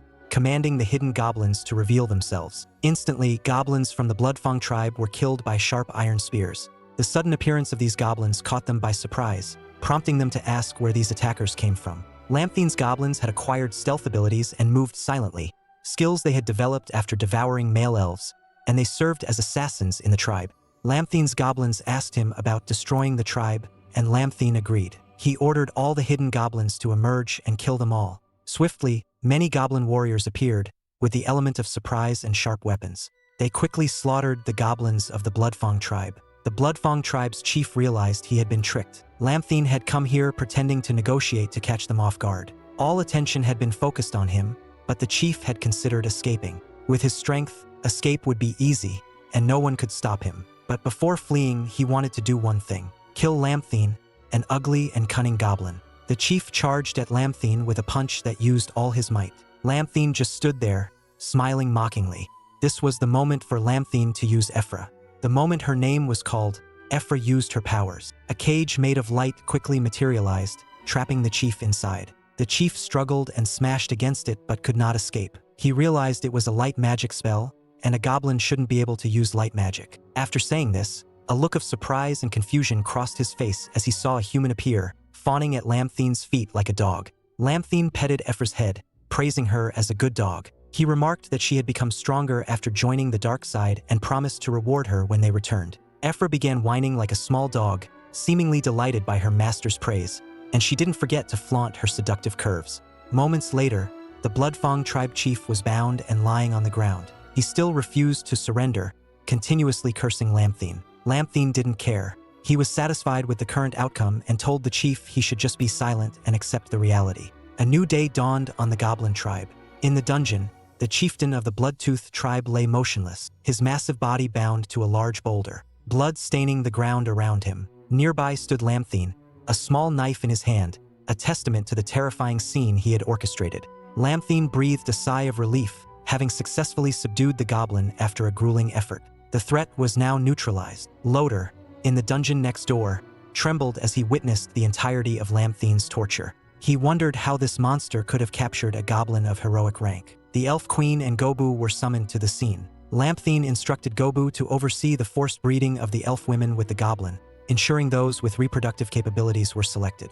Gobu readily agreed, eager to fulfill the task. Lamthine then roughly threw Ephra towards Gobu, demanding she obey and participate in the forced pregnancy. The prospect filled Ephra with terror. With this issue resolved, Lamthine moved on to his next schemes. He asked the elf queen to help him change clothes, stating he needed to meet a friend. This announcement took her by surprise, and she questioned who this friend might be. Lamthine smiled enigmatically, mentioning that his friend was a very important person. From observing Loader's arrogance and Ephra's unique status, Lamthine realized that human reinforcements would soon arrive. With his current strength, they could only fight against ordinary knights, not a sword saint. Raising children from a heroic-ranked goblin would take a considerable amount of time. Lamthine needed someone to buy him time, and the friend he referred to was the Dragon Mother. On the vast coastline, Lamthine stood before the corpses of two massive beasts. Bound together, there was a reason behind this. Dragon Island lay in the sea, more than 100 kilometers from Lamthine's current location. For convenience and speed, Lamthine chose to use the scouting dragons as transportation. To achieve this, he brought the beast corpses to the beach. The pungent smell of blood would attract the dragon's attention. As expected, a dragon swiftly appeared, drawn by the scent and charging towards Lamthine. Lamthine quickly concealed himself within the carcass of a beast, successfully securing a free ride to Dragon Island. With the dragon's speed, Lamthine traversed the vast ocean and landed on the island. Upon arrival, the dragon hastily tossed food into a large pit before hurriedly departing. It seemed the dragon was terrified and unwilling to linger. Lamthine, along with the two beast carcasses, fell onto a colossal pile of bones. This softened the impact somewhat. Lamthine crawled out of the carcass, feeling vindicated in his assessment that these dragons didn't hunt for themselves. The next task was to locate the Dragon Mother. As Lamthine stood there, he sensed something appearing behind him. A giant eye, emanating the light of death in the dark cave, stared intently at the gift accompanying the food. Compared to the colossal Dragon Mother, Lamthine was but a tiny ant. The Dragon Mother declared that she recognized Lamthine. Apparently, he was the leader of the goblins that attacked the town the other day, and she wanted to know what he was doing on her territory. She threatened to eat him if he didn't give her a truthful answer. Other dragons appeared, their gaze fixed on Lamthine with terrifying intensity. Lamthine calmly requested the Dragon Mother to calm down. He had come with a proposal for cooperation between their tribes. The suggestion surprised the Dragon Mother. She expressed her astonishment at encountering an intelligent goblin and declared her willingness to discuss this cooperation. As she spoke, the Dragon Mother transformed back into her dragon-human form. She was a captivating woman. Her stunning beauty does not detract from the aura of a legendary creature. The Dragon Mother stated that she wanted to hear about the benefits of this cooperation. She emphasized that if the benefits Lamthine presented were satisfactory, she would consider not eating him. But this thread didn't faze Lamthine. He pointed out that the Dragon Mother harbored a desire for revenge against the Sword Saint for the damage she had inflicted.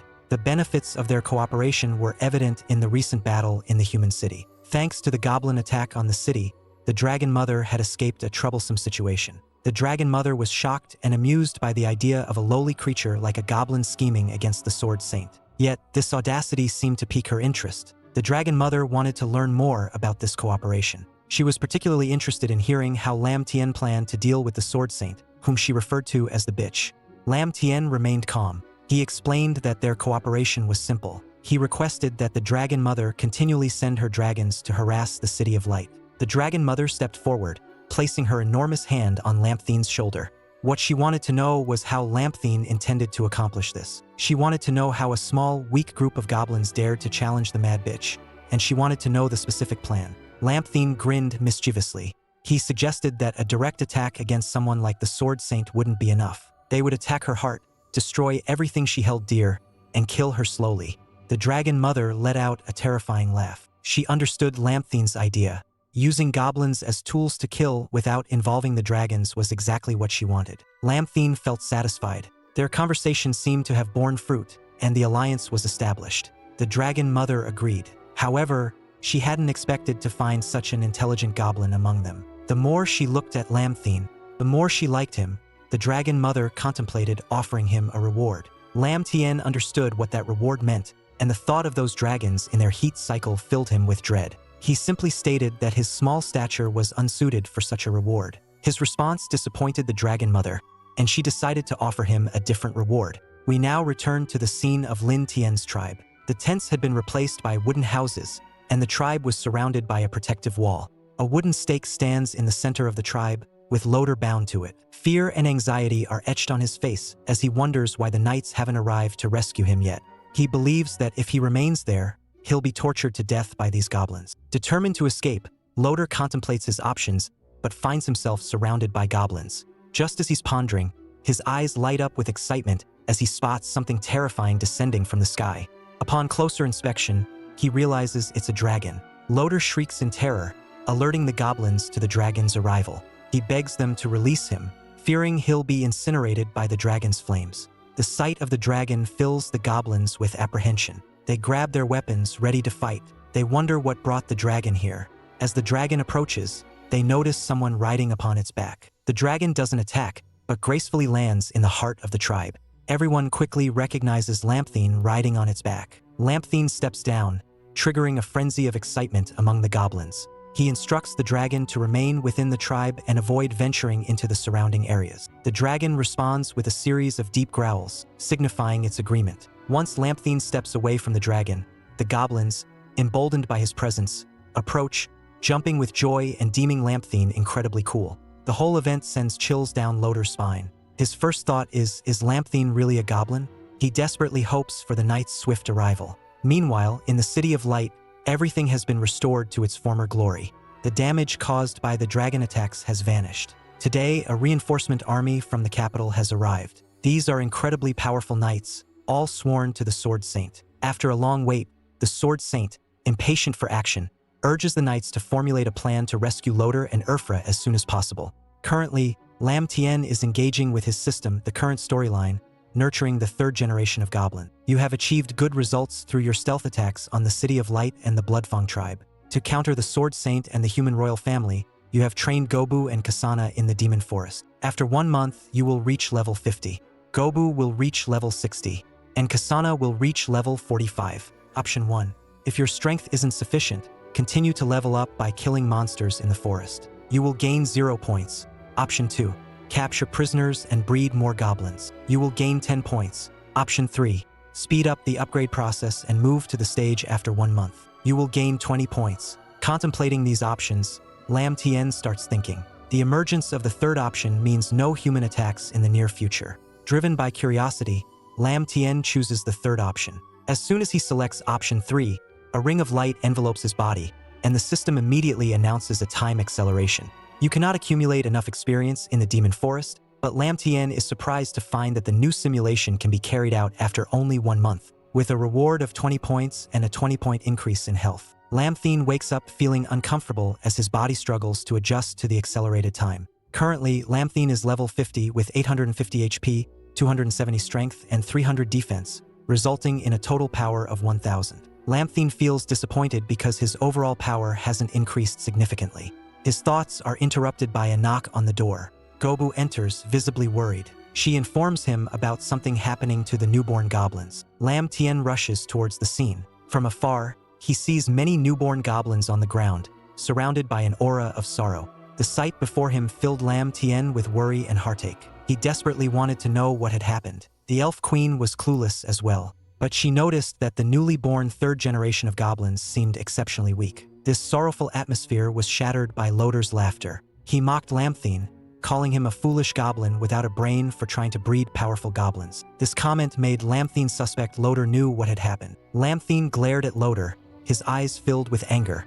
Demanding an explanation, Loder reveled in Lamthine's fury and laughed even louder. He explained that the higher a goblin's level, the more difficult it was to survive. You thought you could conquer the world through reproduction?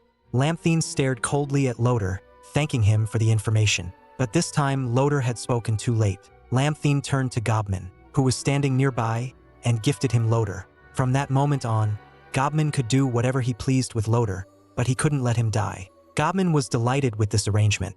Loder's previous joy vanished, replaced by sheer terror. He screamed at Lamthine, calling him a cruel monster and vowing to never forgive him. Even in death, ignoring Loder's rant, Lamthine began to ponder. It was already too late to raise new hero-level goblins, but he desperately needed a large number of them. Without them, defeating the Sword Saint would be nearly impossible. He wondered if there was a way to level up himself. At that moment, a face with terrifying eyes appeared behind him. It was the dragon he had brought back. The sudden appearance startled Lamthine. He wondered what was happening to the dragon. He knew a dragon in its heat cycle was incredibly dangerous, and he was curious what it was planning to do. In the blink of an eye, the massive dragon transformed into a petite girl, her body possessing alluring curves. Seeing this stunning girl in front of him, Lamthine realized the mysterious gift the dragon mother had promised him. Before Lam Tien could react, the girl leapt onto him. With a look of pure excitement, she began to torment him. This ordeal unlocked a major achievement for Lam Tien, increasing his strength to 520, his defense to 1200, and his HP to 1500. After the experience, which everyone can only imagine, Lam Tien stood up, his spine feeling as though it was about to snap. He said he only needed to drink a little dragon blood to evolve. But this dragon was doing this to him. He thought she was trying to vent her frustration on him. But the girl didn't seem satisfied. She charged at him once again to delay the situation. Lamthine pointed toward the goblins in the distance and told the dragon girl to fulfill her mission of helping them evolve by sharing some dragon blood before continuing their private matters. She immediately rushed toward the goblins at an astonishing speed, eager to complete the task and return to Lamthine.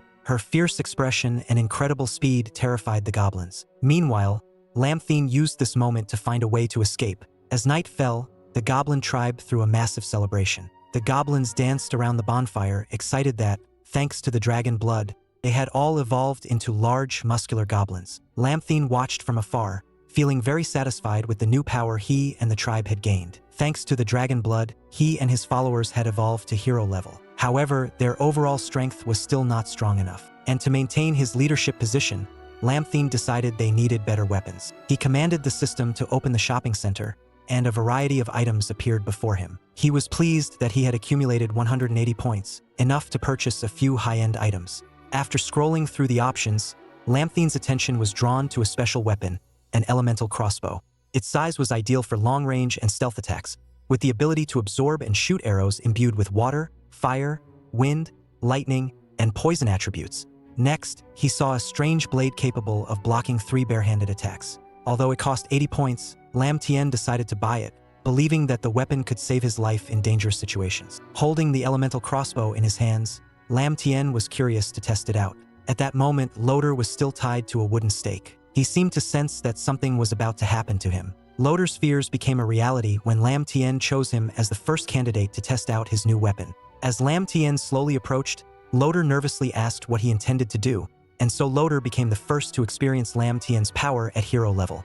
While Lam Tien tested the crossbow, not far away in the Demon Forest, a party of 4 heroes was advancing deeper into Goblin territory. The purple-haired archer girl constantly complained about having to venture into such a boring place. She believed that low-level creatures like goblins weren't worth her effort. If I'd known we had to walk this far, I would have stayed in the city to help the Sword Saint fight the dragons. A knight in the group advised her not to whine, reminding her that the Sword Saint was busy defending the city from the Dragon Mother, so it was up to them to deal with the goblins. It was a chance to earn merit without expending too much effort. The atmosphere suddenly shifted as the group's mage warned that something was approaching. Within moments, a giant spider with long legs and sharp fangs appeared before them. The mage was visibly nervous, as she had a deep fear of spiders. Before the group could react, the purple-haired archer swiftly shot an arrow, easily killing the spider. She disdainfully remarked that it was only a level 3 monster, nothing to worry about. However, their captain remained cautious and urged the group to stay alert. From a distance, a strange figure began to approach. Seconds later, a giant goblin with 4 arms appeared before them.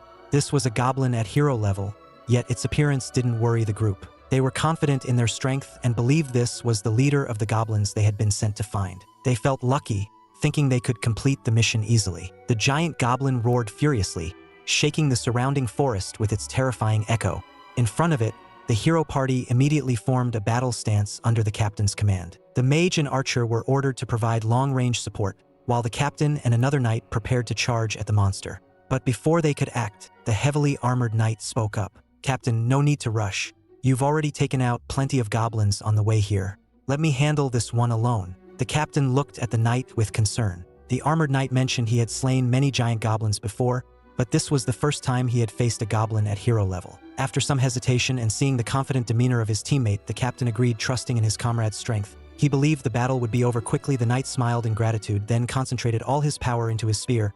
He gathered energy at the tip and unleashed his signature attack, Storm Spear. With all his might, the spear shot forward toward the goblin at an incredible speed, and the knight was sure that the goblin wouldn't be able to dodge it.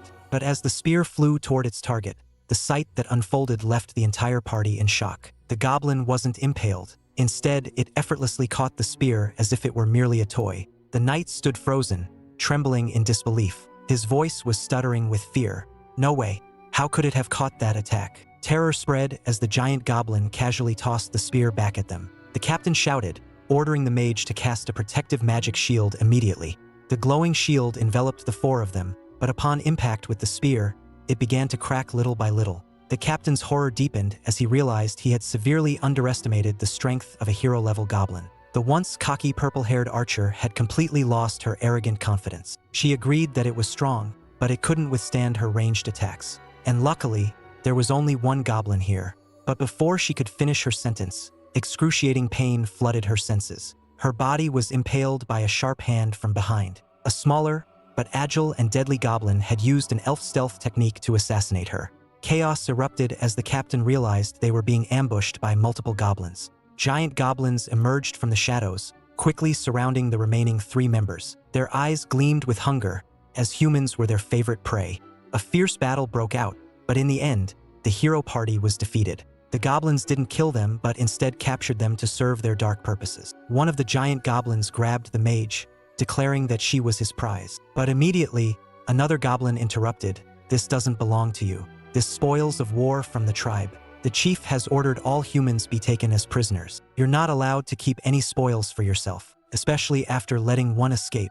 Goblin, the first goblin, was displeased at being challenged. He believed his contributions were great and that he now had enough strength to claim the prize for himself. Another goblin also thought that the 4-armed goblin was right. They were very powerful now, and they were the ones with the final say in the tribe. Other goblins began to agree, chanting Goblin strength and feeding his ambition. He started to entertain the idea of overthrowing Lam Tien as the tribe's leader. The goblins returned to the tribe with many prisoners, making everyone happy, cheering and praising. But the elf queen sensed something was wrong. She worriedly asked the Lam Tien whether he could still control the goblins. The 4-armed goblin immediately displayed his strength, grabbing the hero captain and declaring, "This one is my prize. I will eat him." Lam Tien, remaining calm, stepped forward and demanded, "Goblin, put him down." He explained that the captive had valuable intelligence that he needed. The 4-armed goblin sneered, "If you want him, then trade your woman for him." This statement made the elf queen and the others nervous. But Lamphine remained calm. He asked the 4-armed goblin if he knew what he was saying and reminded him that Lamphine was still the leader of the tribe. It seemed that Goblin wasn't a complete fool. He glanced over at Goblin standing behind him, believing that Goblin was stronger than Lam Tien, and that now he would follow Goblin's orders. Standing before the 2 massive goblins, Lam Tien appeared small, but he stayed composed. He turned to Goblin and asked if what Goblin said was true.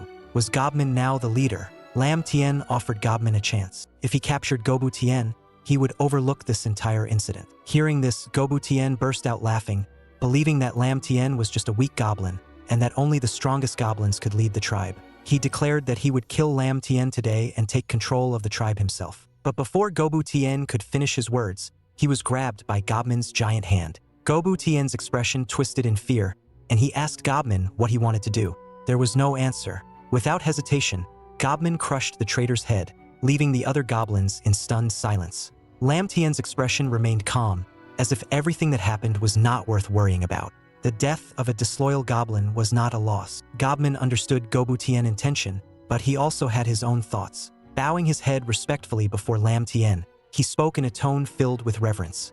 Leader, after evolving, I've come to realize many things. I'm not like those arrogant fools. I respect you, but I also believe in absolute strength. That's why I want to challenge you for leadership. At that moment, Lam Tien could see Goblin's full stats, level 50. 1700 HP, 340 strength, 280 defense, and an overall power of 1200. Even so, Lam Tien wasn't worried. His body began to radiate flames, causing the other goblins to grow uneasy. Lam Tien praised Goblin's strength, then asked, "Are you sure you want to challenge me?" The rebellious goblins roared in excitement, demanding that Goblin kill Lam Tien to prove who the true leader of the tribe was. They shouted provocations, claiming that if Goblin won, he would have all the women as his spoils. Amidst the taunts, Lam Tien only smiled slightly, his eyes calm. "It seems like there are quite a few goblins willing to follow you." Lam Tien then approached Goblin, still wearing a mocking smile. "But before we begin, confirm one more time, do you really want to face me?"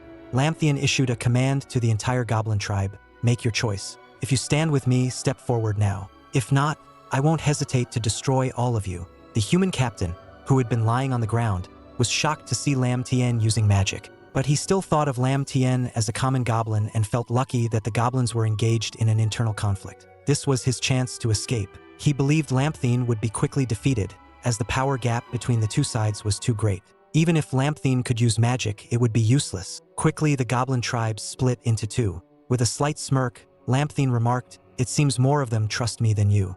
Only a few are willing to follow you. Are you sure you want to continue?"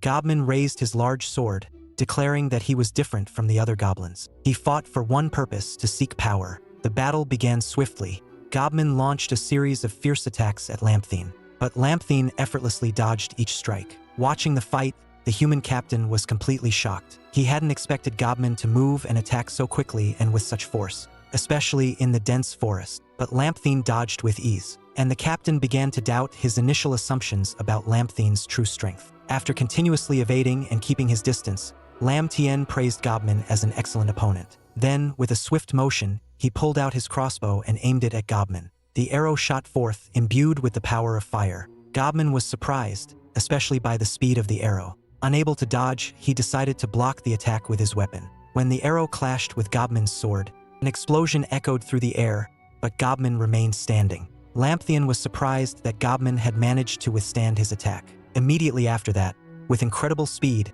Goblin appeared right in front of Lam Tien, swinging his sword to attack with all his strength. Before that powerful slash, Lam Tien just smiled. A massive explosion erupted in the middle of the village, a sight that filled both the human captain and loader with terror at the goblin's sheer power. The other goblins stared anxiously at the center of the explosion. As the smoke and dust cleared, the scene left all the goblins around in utter disbelief. Lam Tien had effortlessly blocked Goblin's attack with just one hand. In his other hand, he held his crossbow, aimed directly at Goblin. "You're strong," Lam Tien said calmly, "but unfortunately, you're no match for me." The battle was over. Goblin had no strength left to continue and knelt before Lam Tien, accepting his defeat and awaiting death. Lam Tien's expression remained calm as he silently wondered where Goblin had learned all this and noted that Goblin appeared to be a goblin with remarkable willpower. In the distance, the rebellious goblins trembled with fear, all falling to their knees and begging Lam Tien for mercy. They swore never to rebel again. Vowing their undying loyalty, Lam Tien glanced over them, showing no hint of sympathy to him. Traitors were a significant threat, and they needed to be eliminated to ensure the future of the tribe. He ordered Ephra to heal Goblin, stating that he would give him a chance to live if he remained loyal. This left Goblin deeply surprised, but Lam Tien was not as merciful toward the other goblins. He commanded the loyal goblins to kill the traitors. By now, Goblin had fully recovered. He thanked Lam Tien for his mercy and sparing his life, vowing to remain forever loyal to Lam Tien from that day forward. Goblin also offered to personally handle the execution of the rebellious goblins. Goblin's power was overwhelming. The rebellious goblins had no chance to resist and were swiftly wiped out. Once the slaughter was over, Lamthine ordered the remaining goblins to eat the traitors to increase their strength. The goblin tribe chanted Lamthine's name, demonstrating their absolute loyalty to their leader. The captain, lying on the ground, was gripped with fear, a question echoing in his mind. Loader, what kind of monster did you provoke? This isn't a normal goblin. This is a creature that could make the entire empire tremble. Lamthine slowly walked toward Loader, a cold smile on his face. Apologies for making you watch such an imperfect display. Lamthine shrugged nonchalantly before continuing. But Loader, did you really think this trash could save you?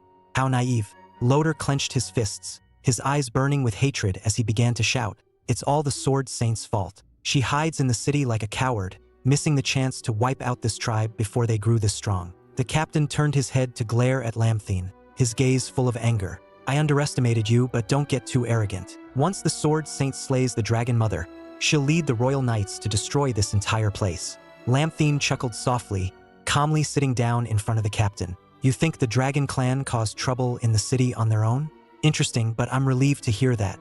It seems things with the Dragon Mother are progressing smoothly. The captain's eyes widened as the painful realization hit him. Everything happening in the city was part of Lamthine's plan. He stared at Lamthine's calm face, knowing that a knight could be killed but never humiliated, rather than suffer the same fate as Loader. The captain wished for a quick death and hoped that Lamthine would grant him that. Lamthine respected the man's bravery, recognizing him as someone worthy of respect. But unfortunately, he was no longer human. Against enemies, there could be no mercy. Lamthine granted the captain's final request, seeing it as a small gesture of pity. Meanwhile, in the City of Light, the Sword Saint was rudely awakened by the urgent calls of her subordinate. She sat up irritated and asked, what's got you in such a panic? The dragon attack was just repelled. Have the knights returned already? The soldier stammered. Why yes, Sword Saint, the knights have returned, but sensing something wrong in his tone, the Sword Saint demanded he speak clearly. The soldier, trembling, finally explained, all of the Silver Blade Knights have been wiped out. Only one knight survived and returned. This news left the Sword Saint stunned. She couldn't believe what she was hearing. How could just a bunch of goblins do something like that? After changing clothes, she rushed to the temple to check on the condition of the surviving knight. The nuns informed her that he was critically injured with wounds so severe that even healing potions had no effect. The Sword Saint's eyes turned icy as she stared at the dying knight on the bed. The deaths of the Silver Blades, the kingdom's bravest warriors, filled her with rage. She demanded to know why he was so badly injured and what had happened to the others. The knight, lying on the bed, his voice weak and trembling from his wounds, reported that they had encountered a group of goblins with hero-level abilities. He pleaded with the Sword Saint to rescue the others. His voice grew fainter, but she could still hear the desperation in it. They were too strong. We couldn't fight back. Please save the others. His words became smaller and smaller, reflecting the fading life force within him. Before he died, he mustered the last of his strength to warn those present to be extremely cautious, for these goblins were unlike any they had ever encountered. The knight died amidst the sorrow of those present. However, they seemed unconvinced that a group of hero-level goblins could have caused such devastation. One enraged knight, clenching his fists, vowed revenge for his fallen comrades. To him, hero-level goblins were just weak, lowly creatures. He would go out and wipe them all out. But before he could leave the room, the Sword Saint called him back. She told him to stop and calm down. With the dragons attacking the city more and more frequently, sending out another force to eliminate the goblins would weaken the city's defenses. The goblins might take advantage of the situation and launch a surprise attack on the city once again. The Sword Saint realized that she alone couldn't handle all the potential threats. Her gaze swept around the room, as sharp as a blade, with an angry tone. She reminded the knight that she was in command here. You will immediately recall certain of his own strength. He felt that dealing with a group of hero-level goblins would be a piece of cake. Half of Kazimov's face was disfigured with a large scar running down to his neck. A testament to his strength and brutality, he reassured everyone not to worry and to wait for good news from him. The scene shifted to the goblin village in the Devil's Forest. Under the leadership of Lamthian, in a short time, the entire village had undergone a dramatic transformation. It had become a paradise for goblins. Time flew by, and Lamthian was now able to initiate another simulation. He requested the simulation system to start, setting his goal as confronting humanity. He wanted to guide the giant goblins, forge an alliance with the Dragon Mother, and create a heroic tribe. He also aimed to eliminate any rebel subordinates, consolidate the king's power, and increased the loyalty of the goblins and elves towards him. However, this idyllic period didn't last long. Kazimov, known as the Death God, under the orders of the Sword Saint, launched a surprise attack on the tribe at midnight, aiming to eliminate Lamthine. Although Kazimov was ultimately defeated, the tribe suffered immense losses. This simulation was incredibly valuable for Lamthine, but he found it absurd that someone would dare to launch a sneak attack on his tribe. He wondered if this man named Kazimov, acting alone, was truly capable of inflicting such heavy damage on his tribe. Lamthine now had 3 options for this simulation. 1. Relocate the tribe to avoid being hunted. 2. Prepare for Kazimov's attack and wait for him to strike. 3. Proactively attack Kazimov and kill him. Lamthine dismissed the idea of waiting for Kazimov's attack and allowing his tribe to suffer losses. To minimize casualties, he chose the third option, to take the offensive against Kazimov. After selecting the third option, the system displayed a message stating that this was a life or death battle for Lamthine and wished him good luck. Lamthine also received 20 points from the system and an additional 20 points for his health. This simulation was complete, and the time until the next simulation was 3 days. The system's failure to provide a definitive result regarding the winner left Lamthine somewhat uneasy. He understood that Kazimov seemed to be a powerful individual, and before taking any action, he decided to investigate Kazimov's background. The target of Lamthine's information gathering was Loader. Upon hearing the name Kazimov, Loader became excited and laughed maniacally. He was thrilled to know that Kazimov had appeared, seeing it as a chance for his own rescue. In his joyous state, Loader warned Lamthine that his death was imminent and that Kazimov was a formidable warrior, having killed numerous titans with his bare hands. Observing Loader's perpetual grin, Lamthine noted that he had complete faith in Kazimov's strength. He wanted to understand what Loader meant by Titan warriors. Loader happily explained that those Titan warriors were monstrous creations bred by the opposing empire. They were massive creatures genetically modified with Titan genes, capable of defeating level 5 monsters with their bare hands. At this point, Loader became incredibly excited, shouting, "It's all going to end. You're all going to die." Lamthine was satisfied with this information. He concluded that this Kazimov must have some talent. Loader continued to laugh, telling Lamthine to await being skinned and disemboweled by Kazimov. Lamthine rubbed his chin in thought. He realized he needed to be more cautious. It was best to send out scouts to gauge Kazimov's strength beforehand. Meanwhile, Kazimov ventured into the Devil's Forest alone. On his journey, he didn't encounter any monsters, which was highly unusual. He soon arrived at the site of the battle between the hero-level goblin group and the knights. Seeing the bloodstains and equipment scattered on the ground, Kazimov felt no pity. He scoffed at them, considering them useless trash. Taking a deep breath, Kazimov remarked that the scent of blood in the air made him feel incredibly comfortable. He mused to himself, wondering if he could enjoy a comfortable massacre in this place this time. After moving a short distance, Kazimov heard someone screaming for help. He paused, wondering where the sound was coming from. The demonic forest was shrouded in a thick fog, the stillness broken only by the steady rhythm of Kazimov's horse's hooves and the rustle of dry leaves beneath them. His keen eyes scanned every decaying tree trunk, his urgency fueled by the faint cry for help he had heard. Kazimov, ever cautious, stopped his horse a safe distance away. Before him, under a fallen, rotten tree, was a young woman with golden hair, her pale face streaked with tears, her body trembling uncontrollably. Her whimpers pierced the eerie silence of the forest. Kazimov asked curiously, "Who are you?" The woman looked up, her eyes cloudy with tears, and in that moment, Kazimov recognized her Ephra. A wave of emotion swept over him, a mix of surprise and exhilaration. Ephra, who he believed was dead, was standing before him. "Please help me," she whispered, her voice weak. The unexpected encounter momentarily relaxed Kazimov's guard, and he began to approach. The woman started to walk towards him, her voice laced with desperation. "I managed to escape the goblin tribe, but Loader is dead." Though Ephra's words stirred something within him, Kazimov maintained a cold demeanor. He ignored her pain, focusing on the critical information. "Where is the goblin tribe?"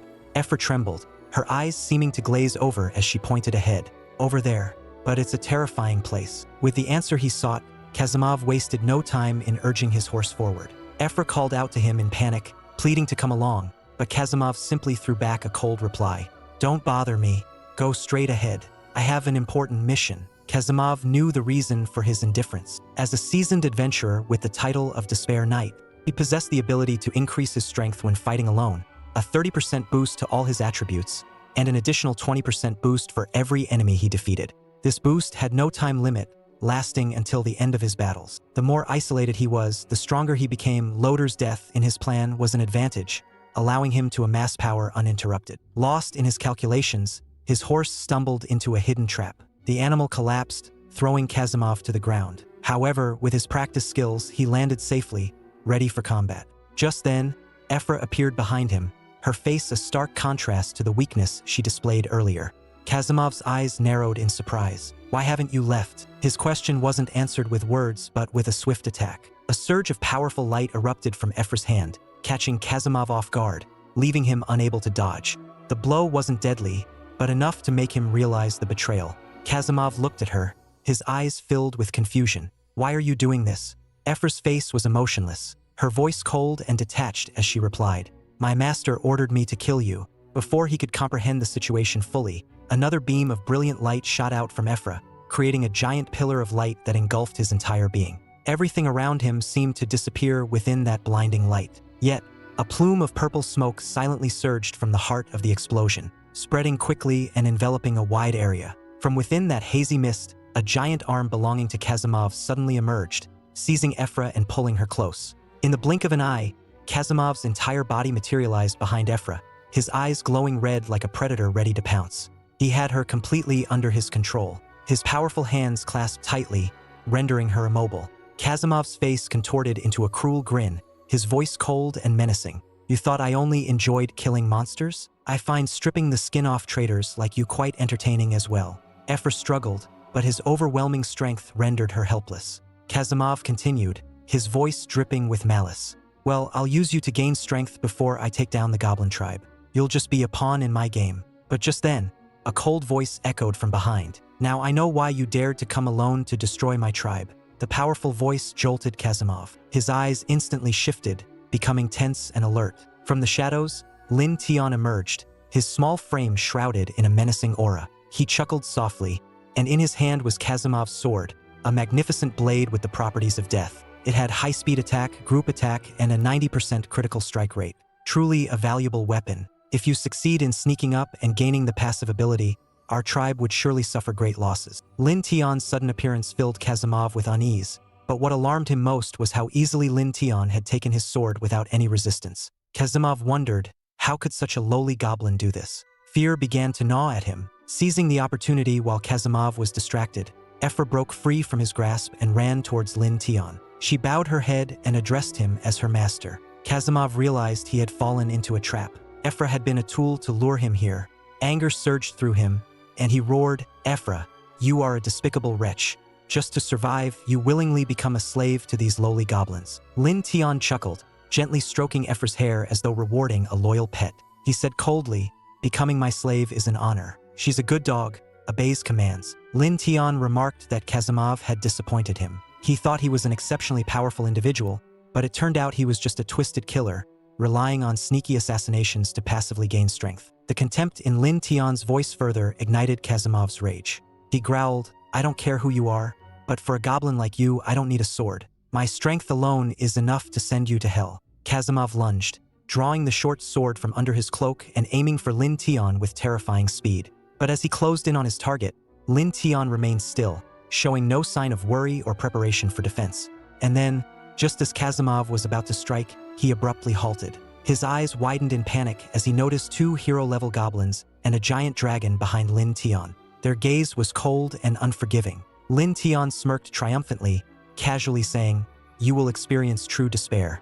Kazimov, let's see which of us goes to hell first." Without hesitation, the giant dragon opened its maw, a massive torrent of fire spewing forth, engulfing Kazimov's entire body. The flames consumed him, turning everything into a nightmare. Kazimov's screams of agonizing pain echoed through the demonic forest. The scene opens in the peaceful goblin village. This tranquility is shattered by the excited shouts of the goblins as Lamthine returns, especially since he brings a trophy. Kazimov. In the prison, Loder stares in disbelief as Lamthine throws Kazimov's charred corpse at his feet.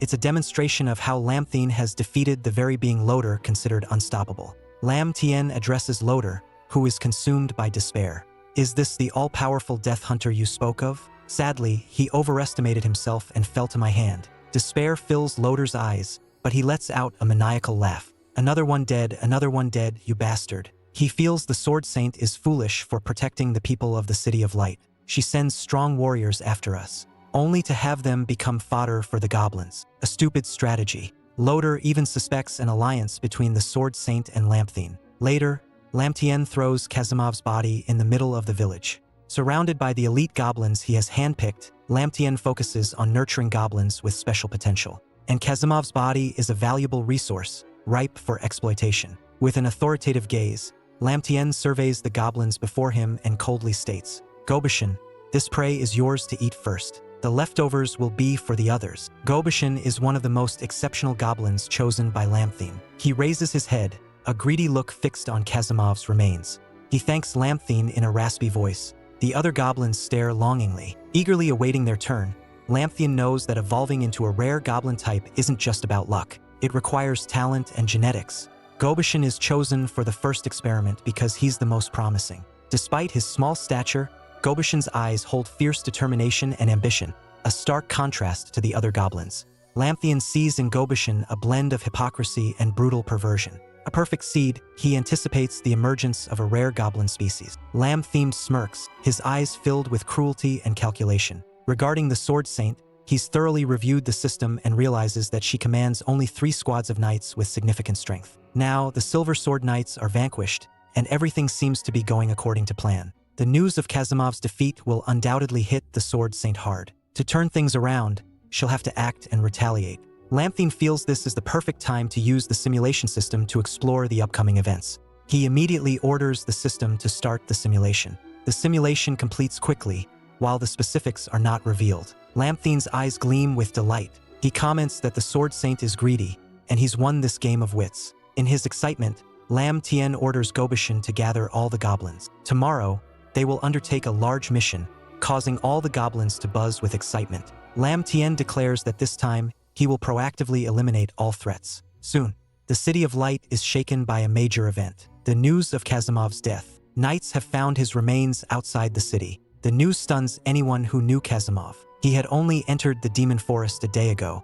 How could those lowly beasts kill Kasimov and bring his body back here? The Sword Saint quickly recognizes that their continuous failures to wipe out the goblins, coupled with the constant harassments from the dragons, have escalated the situation. All of this cannot be random. This is definitely a conspiracy by the Vile Dragon and the goblins. They're using the civilians in the City of Light as hostages, trapping them and letting them die slowly. We can't stay passive any longer. The Sword Saint's face contorted with rage, fueled by vengeance. The Sword Saint ordered the assembly of all the members of the Battlecry Brigade. For safety, she sent a squad of knights back to the capital for reinforcements. While the Sword Saint prepared her army to attack the Demon Forest, a squad of knights quickly returned to the capital.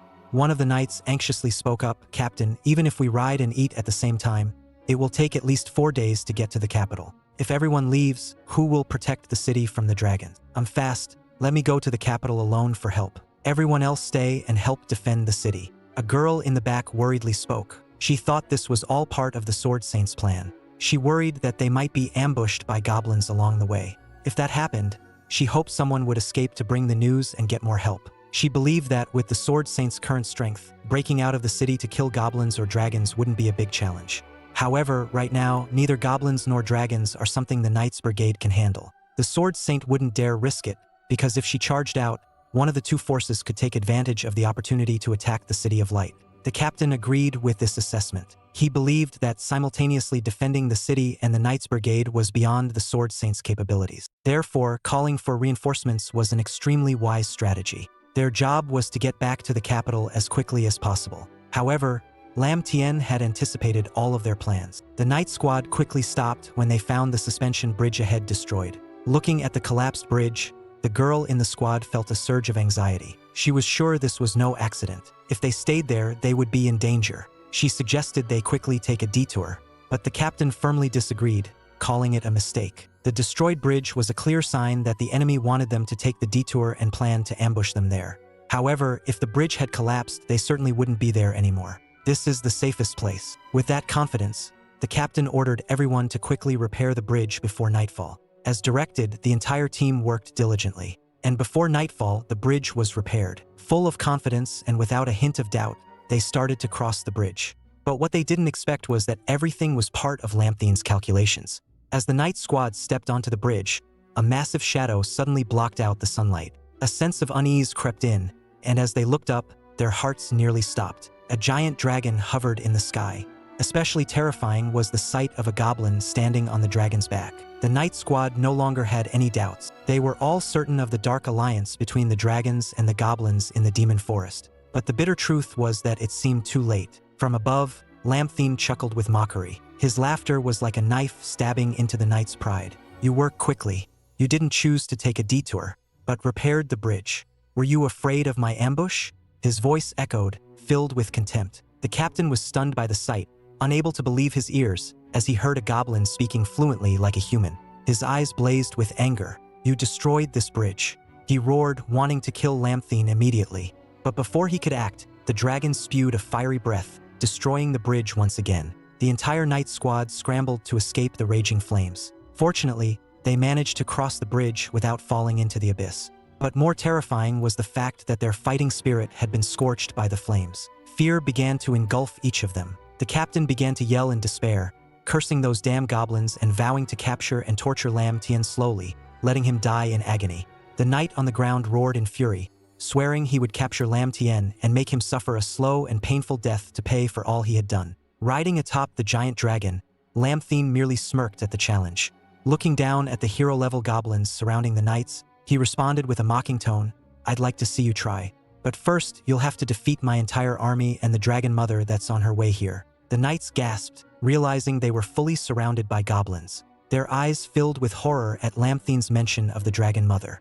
A girl in the group hastily spoke to the captain. "If the dragon mother really shows up, we don't stand a chance of winning." However, the captain saw this as a rare opportunity. Thinking that with both the goblins and the dragon mother gathered here, they might be able to resolve the threat to the City of Light once and for all. He turned to the dwarf beside him and ordered, "Bane will hold them off. Use your speed to break through the encirclement and get back to the City of Light to inform the Sword Saint." Bane roared in frustration before charging headlong into the goblins in front of him. As if he were ready to fight and kill them all, his ferocious action and loud battle cry caused the goblins to hesitate momentarily, immediately taking up battle stances. However, Bane only charged in, swinging his axe to create chaos, then quickly broke through the goblin lines, running away while shouting, "Once the Sword Saint arrives, all of you will be wiped out." Suddenly, the girl noticed something off, observing the gleeful, mocking expressions in the goblin's eyes. She exclaimed, "Captain, something's wrong. These goblins aren't really trying to stop Bane. This could be a trap." On the dragon's back, Lamthine laughed triumphantly, complimenting the girl for her intelligence. "That's right. This is the trap I set. There's no dragon mother coming. It was just a tactic to lure that foolish woman away from the City of Light. Just watch what happens after she leaves the city." His voice brimmed with excitement, confident his plan would succeed. Realizing they had fallen for Lamthine's scheme, with catastrophic consequences looming, the knight captain lost his composure. Shouting in desperation, he commanded his team to rally and attempt to eliminate Lamthine. Believing the City of Light had no hope left, their only chance of survival was to hold on until the Sword Saint arrived to save them. The battle erupted fiercely as a hulking goblin, with a muscular frame far superior to the others, charged the captain with a massive sword. The captain immediately blocked the attack with his axe, and the sheer force of their clash shattered the ground around them. Stunned by the goblin's strength, the captain staggered back, trying to increase the distance between them.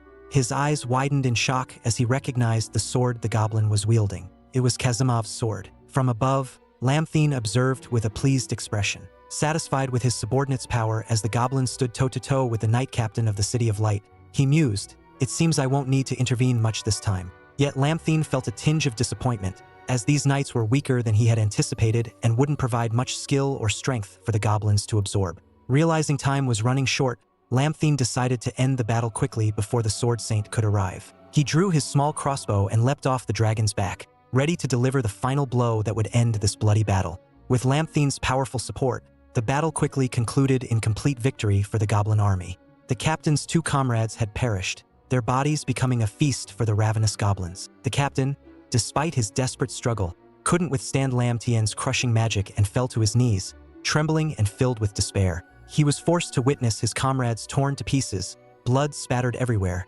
devoured by the goblins in a gruesome, brutal display. Fear and hopelessness washed over him as he realized his arrogance had led to this horror. The captain's suffering was brought to an end when Lamthine delivered mercy in the form of an arrow straight to his head. The captain's lifeless body fell to the ground as goblins around him cheered. celebrating their victory and the spoils they'd won.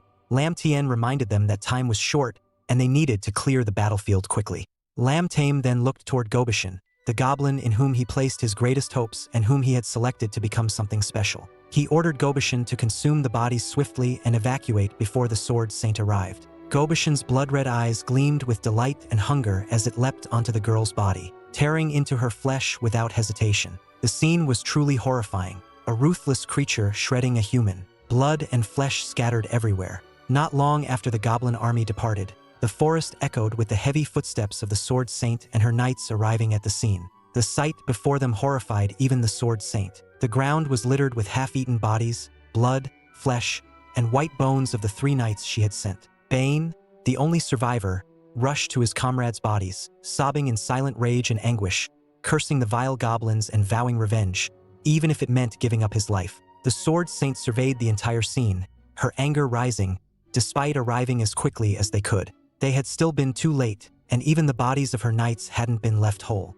The ground bore the massive footprints of dragons, proof that dragons had indeed participated in this battle. Enraged, the Sword Saint cursed the goblins and dragons that had brought this tragedy. At that moment, Bane swore he had seen a goblin commanding a dragon, surely their leader. The thought of a goblin with the power to command dragons sent a chill through the Sword Saint. She demanded Bane recount every detail immediately. Bane quickly explained that it was the goblin leader who had ordered the dragon to burn the bridge, leaving no doubt that the captain and others had been slain by the goblins and incinerated in dragon fire. Sword Saint, you must destroy them and avenge our fallen. Her face grew thoughtful as she examined the traces around them. She noticed that there were indeed signs of dragon fire, but they were sparse, and the bones bore marks of goblin gnawing. It all suggested that there had been far fewer dragons here than she'd anticipated. A sudden sense of dread gripped her. She realized that this might be a trap and that the goblins and Mother Dragon could have conspired to lure them away from the City of Light. The Sword Saint immediately ordered a retreat, urging her troops to return to the city as fast as possible, fearing it might now be in grave danger. Bane stood paralyzed, horrified at the thought of the consequences if the Sword Saint's suspicions were true. And just as the Sword Saint had feared, by the time they returned, a devastating sight awaited them. The City of Light lay in ruins, every structure reduced to rubble, engulfed in flames and blood. Countless bodies lay strewn across the ground, while fires raged through every corner of the city, leaving a trail of endless casualties.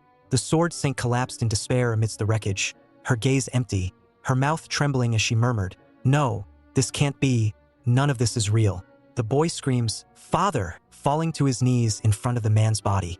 The emotion on his face shows deep sorrow and despair. In the background, a knight with long blonde hair looks on with sadness, bowing his head slightly. The girl tries to approach the boy and calm him down, gently reaching out her hand. But the child desperately embraces his father's body, shaking with emotion and unwilling to pull away. The boy is forced to push the girl. In anger, the child shouts, "Get out! Every day you only pretend to protect us." His hand pushes the knight away with fury, showing his resentment and distrust. The boy, blaming the knight, continues, "When the goblins came, you were nowhere to be found." The knight looks embarrassed and saddened, the child's words clearly hurting her. Following this, a succession of silhouettes appear, representing the voices of the people in the crowd. They accuse the knight, "Who wants your apology? If you can't protect us, what kind of saint are you? We raised you for nothing. We need you and you can't even protect us." These words are filled with anger and frustration, increasing the pressure on the knight. The knight stands in a daze, fear and confusion evident on her face. Her eyes widen, and her expression shows how much those words hurt her. The accumulated stress causes Knight to be unable to stand. She begins to cough up blood, a clear sign of both physical and emotional pain. She drops to her knees and the crowd of people continue to condemn her, throwing words in her face. "Get out! Incompetent! You can't even protect us!" Knight looks completely devastated and defenseless in the face of these attacks. A demonic figure appears on top of the building. It observes the scene and says with a smirk, "This Ling Tian really did it. Without a direct clash, you were able to turn this Sword Saint into a broken, defeated individual, completely destroying her spirit." The demoness adds with a smile, "I'm really looking forward to meeting this Ling Tian." She has an expression of obvious curiosity and malicious interest on her face. In the darkness of the night, a fortified walled village with a few wooden houses can be seen. The whole village is dimly lit and the surroundings are peaceful. In the foreground, Lin Tian with long hair and a cape can be seen heading towards the village. A goblin stands in front of him, tensely watching his approach. Heavy footsteps can be heard, emphasizing the tense atmosphere. A cry from the darkness. The boss is back. This means that an important figure has reappeared, inspiring fear and respect in those who have been waiting for him. The dark leader approaches his subordinates and asks a goblin named Gobdi, "How did you do with the task I entrusted you with? Were there any complications?" Gobdi, lowering his head in respect, replies that the raid on the city was a success and they returned with many trophies and captives. There are 2 captives sitting in a cage. The goblin points at them with a smirk and says that some of the captives even surrendered voluntarily to save their lives. The girls look scared and are pressed against each other. Gobdi also reports that they sent a cartload of gold to Kyria on the boss's orders and escorted her and her family out of the city. A woman is seen hugging a child while sitting next to a chest filled with gold. You can see that they are frightened, but also relieved. The figure of the boss is shown with emphasis on his feet. This emphasizes his power and creates an atmosphere of impending menace. Lin Tian praises Gobdi for the work he has done and announces that from now on, he and Gob's Hannah can concentrate on eating magical creatures. Gobdi happily and excitedly replies, "Yes, got it." The leader's inner monologue tells him that Kyria was the only one who believed in him in his past life. Helping her and her family is his way of repaying that support. With a grin on his face, the leader says that, in his opinion, this time the Holy Sword is completely broken. This emphasizes his sense of victory and brutality. Huge dragons circle above the forest, leaving behind them a roar that echoes in the air. The forests and the water beneath them are illuminated by daylight, creating a sense of menace and the presence of a powerful force. In the cave, the Dark Leader proudly proclaims that all their achievements are due to the help of the Mother of Dragons. Her intervention has clearly been a significant factor in the success of their operations. Lin Tian hears that the saint has fallen and cannot get out of bed, and this gives him great satisfaction. But he emphasizes that it is necessary to ask the Dragon Mother to continue sending dragons to attack Bright City to put pressure on the saint. The Mother of Dragons, tired after her constant raids, asks what reward she should ask for as compensation. Flying back and forth every day exhausts her. The Dark Leader turns to the Mother of Dragons, preparing to show her something important while showing trust and interest. The Mother of Dragons approaches the leader, her claws touching his face. There is clearly some chemistry and tension between them. Smiling, she says, "What I want as a reward is you. How's that for an offer?" Determination and provocation read from her face. Ling Tian looks puzzled and even a little tense as he replies, "You want me? Are you joking?" Her intentions seem unexpected and somewhat embarrassing to him. The Mother of Dragons, leaning over him, says confidently that she won't mind if he makes the Dragon Mother's belly big. This phrase clearly hints at the deeper relationship she is trying to establish. She adds that she would be very upset if he turned her down, and her gaze expresses strong emotion. The Mother of Dragons is ready to fight for her desire, using both seduction and threats. Ling Tian asks with a mocking smile not to take his words the wrong way. He claims that as a weak goblin, he is not worthy of the Mother of Dragons, showing his refusal to accept her offer as a challenge. The Mother of Dragons looks at him, her lips curling into a smile with some hint of amusement and anger. She approaches Ling Tian, saying that he is not an ordinary goblin. In her words, she sounds confident that he has the potential to become a goblin king. These words seem to touch him and cause him to be surprised at the same time. The Mother of Dragons, licking herself and with an expression of pleasure on her face, adds that their ancient dragon race has always honored strength. Weakness is unacceptable to their kind, but strength has always been their value. She continues by explaining that her natural inclination is to only mate with strong beings to create powerful offspring. This hints that the leader has proven his strength since she chose him. Ling Tian is embarrassed, but admits that he can only humbly accept her offer. Their interaction becomes more intense and intimate. The Mother of Dragons looks at him fondly, her face reflecting a deep feeling, albeit in a somewhat somber way. In the shadows, there are observers who look like dragons or other creatures, watching intently. They are clearly surprised or even confused by the actions of the Mother of Dragons. Ling Tian receives a notification that the achievement has been unlocked. His stats have increased significantly. Health, attack, and defense have all received significant increases. He is surprised to notice that he got so many characteristics for free. Soon we see Lin Tian cautiously making his way around the large dragon, careful not to wake it. He admits that he needs to leave while the mother dragon sleeps to avoid possible problems. Next we see Lin Tian riding a red dragon flying over a green area. He realizes how powerful this dragon mother is and realizes that if he is captured again, it could cause him a lot of problems. Shows a mysterious cave entrance surrounded by sharp, threatening rocks, creating a tense and mysterious atmosphere. In this cave was the mother of all dragons, who thinks of the hero, expressing admiration for his potential. She hopes that one day he can lead the goblins and create a new world for them. A few days after returning from Dragon Island, Lamthine faced an important decision. After attacking the City of Light, the goblin tribe had captured many human girls. Lamthine decided to change the approach to preserving the goblin bloodline. He would grant freedom to the elf girls and have humans take on the responsibility of reproduction for the goblins instead. This decision left Kasana utterly shocked, prompting her to confirm with Lamthine if what he said was true. Meanwhile, the elf queen beside him looked far from pleased. Deep down, Lamthine knew that allowing the elves to bear goblin children could potentially produce superior offspring, stronger than humans. However, rather than forcing them, he decided to take a gamble, hoping he could convince the elves to stay willingly and become part of the tribe. The elf queen, already captivated by Lamthine's strength and vision, gently looked at her daughter. "If you and the others want to leave, I won't stop you. As for me, I will stay." Her words took Kasana by complete surprise. But what shocked her even more was when the elf queen stepped forward. Kneeling before Lamthine in a serious tone, she explained that during her time living in the goblin tribe, she had come to see that Lamthine was no ordinary goblin. She requested permission to remain by his side and follow him as a loyal servant. Maintaining his calm demeanor, Lamthine praised the elf queen for her wisdom. Her presence would indeed benefit the tribe, and he promised not to cause trouble for the elves. Lamthine knew that she likely wanted to use his protection to help her people survive in the dangerous demon forest. But he chose not to expose her motives. In fact, this was all part of his plan. The queen's decision threw the elves into confusion, especially Kasana, unable to bear leaving her mother alone. She also knelt before Lamthine, declaring that she would not leave. She was willing to follow her mother and accept Lamthine as her master. The other elves followed suit, pleading with Lin Tion to allow them to remain. A satisfied smile crossed Lamthine's face, though he concealed his sense of victory.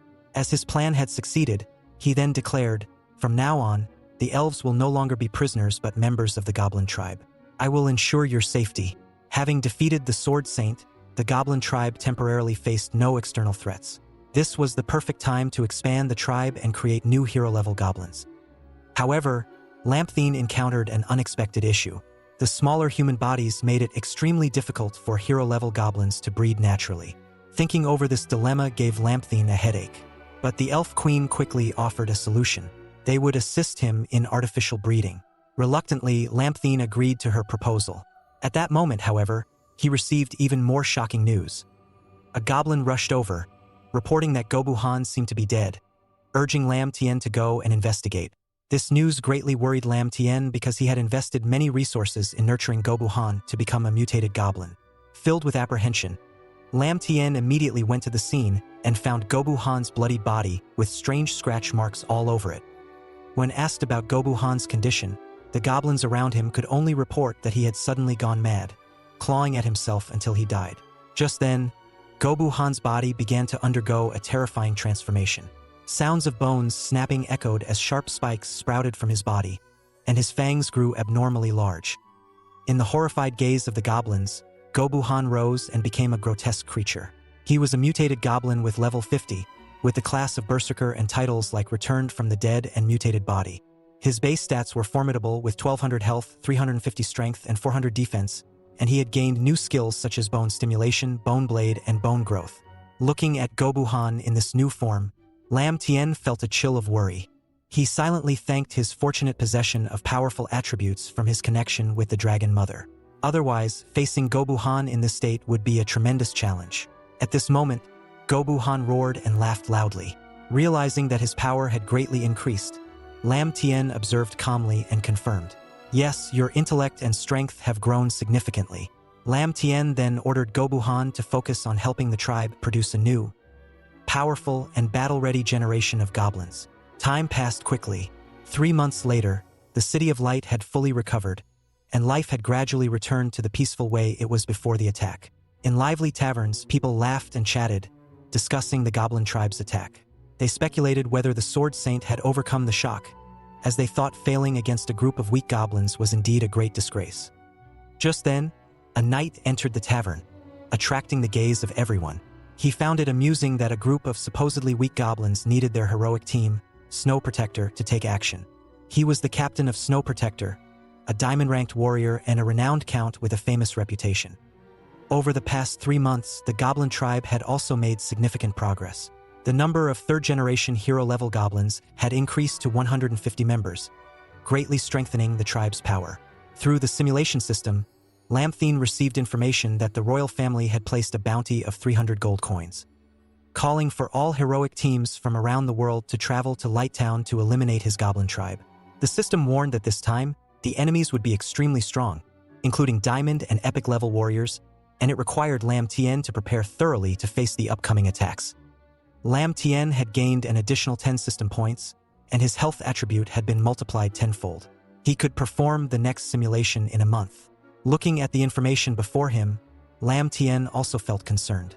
Facing diamond-ranked heroes, who were already among the strongest of humankind, he now had to confront epic-level warriors whose strength surpassed even the Sword Saint. What worried him even more was that this time, the system offered no hints on how to deal with the challenges ahead. The system's ambiguity weighed heavily on him as he considered the uncertain future. At that moment, Lamthine's thoughts were interrupted by the arrival of the Elf Queen. She approached him with a serious expression, announcing that there were urgent matters to report. He looked at her with sharp eyes, sternly instructing her to clearly present the situation. The Elf Queen respectfully knelt before him, stating with reverence that the young goblins had basically reached maturity, but the resources and beasts in the surrounding forest were nearly exhausted. The iron ore mines had almost been depleted, leaving their supply of weapons and equipment unable to meet the goblins' needs, directly impacting their training outcomes. Lamthine pondered for a moment, realizing that to sustain their development, they would need a more abundant source of supplies. At the same time, the unrest in the Town of Light was a sign that it was time to change their place of residence. A location with defensible terrain and rich resources was the optimal choice. He stood up and ordered the Elf Queen to inform the entire tribe to prepare for a major migration.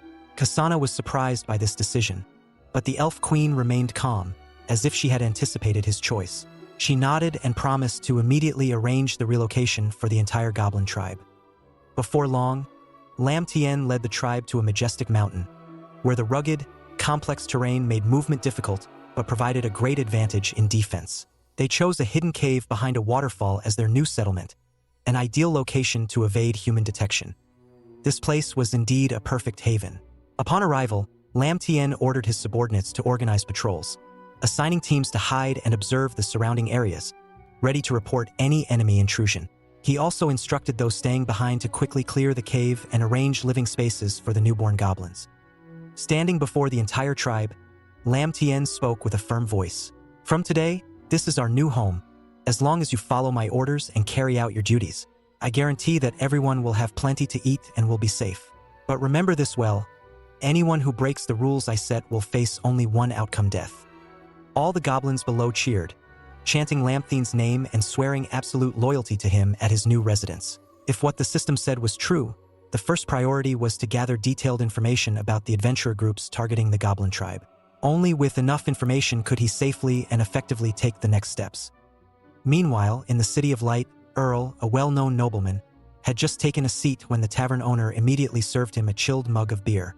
Earl's arrival didn't surprise the owner at all. While wiping a glass in his hand, the owner spoke. "Earl, aren't nobles supposed to deal only with high-level monsters? Why are you here to deal with those goblins?" Earl took a sip of beer and explained that his appearance here was entirely unintentional. He had to come to rescue his useless cousin, who had been captured by those goblins. Being experienced, the tavern owner noticed Earl's explanation didn't seem genuine. In a sarcastic tone, he asked, "Is that really your only reason? A noble like you coming here personally just for a useless cousin?" Before Earl could respond, a voice called out from the tavern entrance. "Hey Earl, you said you'd take care of this, so the reward is yours. Are you expecting me to make this trip for nothing?" The voice drew everyone's attention. Earl turned to look at the door, his expression showing the hint of annoyance as he saw who it was. At the entrance stood an old man with an angry expression. Judging by his attire, he appeared to be a wizard. The old man continued, "The reward for dealing with those goblins is rightfully mine. If you won't let me join, you'd better pay me 1,000 gold coins right here and now." The old man's appearance shocked the people in the tavern. He was Gru, a gray hat wizard and the leader of the Gray Hat Hero Party. Holding the prestigious diamond rank, Earl smirked, his voice dripping with sarcasm. "Old man, you got quite the nerve. Why don't you?" Before Earl could finish his sentence, He was interrupted by a burst of laughter from a man sitting in the corner of the tavern.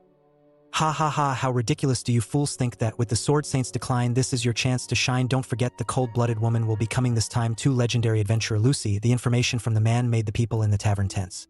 They knew she was incredibly dangerous. Rumor had it she only cared about money and would wipe out anyone, good or bad, without hesitation. Someone in the crowd whispered nervously, "Shut up. Talking about someone like her could cost us our lives." Earl didn't care about Lucas' involvement. After taking another sip of beer, he looked at the man and asked, "You're a wandering warrior. Are you here because of the goblins?" The man in black snorted, "I have no interest in that. I'm here because I'm in the mood to hunt a dragon for fun. If I can kill that dragon, I'll become a legendary adventurer." He then added with a sharp tone, "Let me remind you of one thing, don't underestimate those goblins. Even if they're low-level creatures, their ability to evolve is terrifying, especially the mutated ones." His words made everyone around him feel uneasy. Even Gru, with nearly a century of experience, couldn't deny the truth. "He's right," Gru admitted, "I've lived almost 100 years, and the number of goblins I've encountered is greater than the number of women the rest of you here have ever laid eyes on. Those goblins are wretched creatures that have existed since ancient times. They've always been the common enemy of all races. Despite countless efforts to exterminate them over tens of thousands of years, they've never been wiped out." With that, Gru broke the silence with a laugh. "Ha ha ha, wiping out goblins is such a hassle. If it weren't for the reward, I wouldn't even think of getting involved in this mess." He finished speaking and took another swig of his drink. Gru's words made Earl uneasy. He knew they were right. After all, even the Sword Saint and her powerful knights had suffered defeat at the hands of these goblins. This meant he had to be extra cautious. To minimize the danger, Earl quickly made a decision. He proposed working together with Gru to eliminate the goblins, offering Gru the entirety of the reward upon success. Gru was surprised by such a generous offer but gladly accepted. He secretly thought to himself that if things got dangerous, he could let the Snow Trumpet Party handle it, sparing him any significant effort. Afterward, they took out a map and began discussing their strategy. Gru suggested taking a small group into the forest to avoid drawing too much attention. Once they found the goblins, they deal with them violently and efficiently. Earl, however, disagreed, since there were still many unknowns about these goblins. He insisted they first investigate certain locations and then formulate a detailed plan.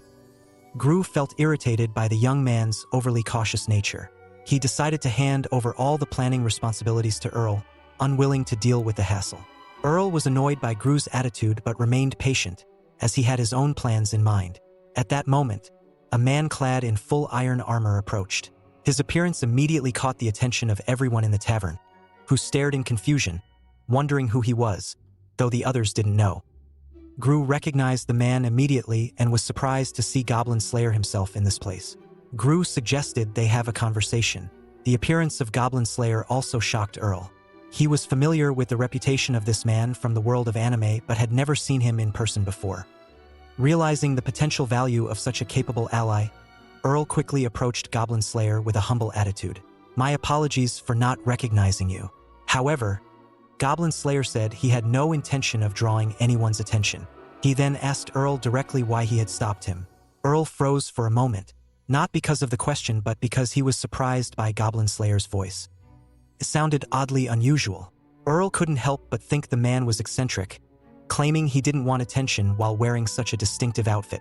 Seeing Earl's hesitation, Gru broke the awkward silence with a cheerful tone. "Haha, is this the same man who slaughtered a goblin leader? I heard in that battle you killed 1,000 goblins by yourself." This information shocked Earl. He doubted whether it could be true. After all, 1,000 goblins was an overwhelming number. Ignoring Earl's reaction, Gru proposed working together with Goblin Slayer to eliminate the goblins in the area. However, Goblin Slayer immediately declined, repeating his familiar mantra, "I don't work with people who slow me down." After saying this, Goblin Slayer shoved Earl aside and continued walking, his actions leaving Earl fuming with anger. Gru was equally irritated. "No need to boast so much. Let's see how you beg for help when those goblins capture you." Gru left, clearly annoyed. He urged Earl to stop dawdling and act quickly to gain the upper hand, insisting they couldn't let the credit for this mission be stolen by someone else. Gru's demand frustrated Earl, who didn't want to rush without proper preparation. But to someone as arrogant as Gru, preparation was simply a waste of time. Meanwhile, Lamthine had arrived outside the City of Light.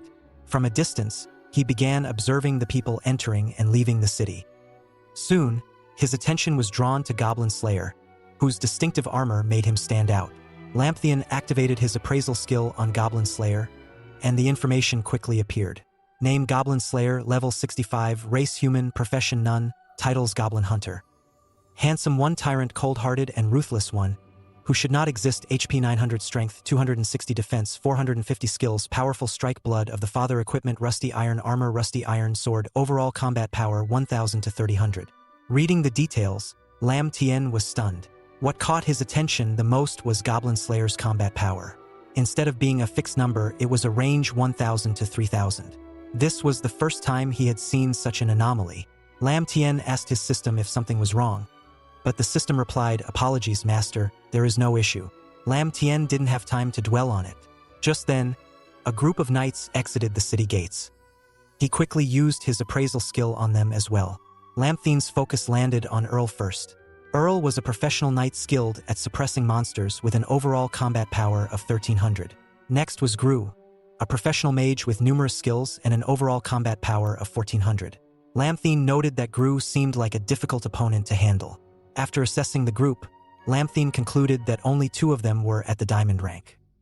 However, judging by their demeanor, they didn't seem particularly bright, so he dismissed them as a significant threat, paying special attention to the Goblin Slayer, rumored to be the Goblin's nemesis.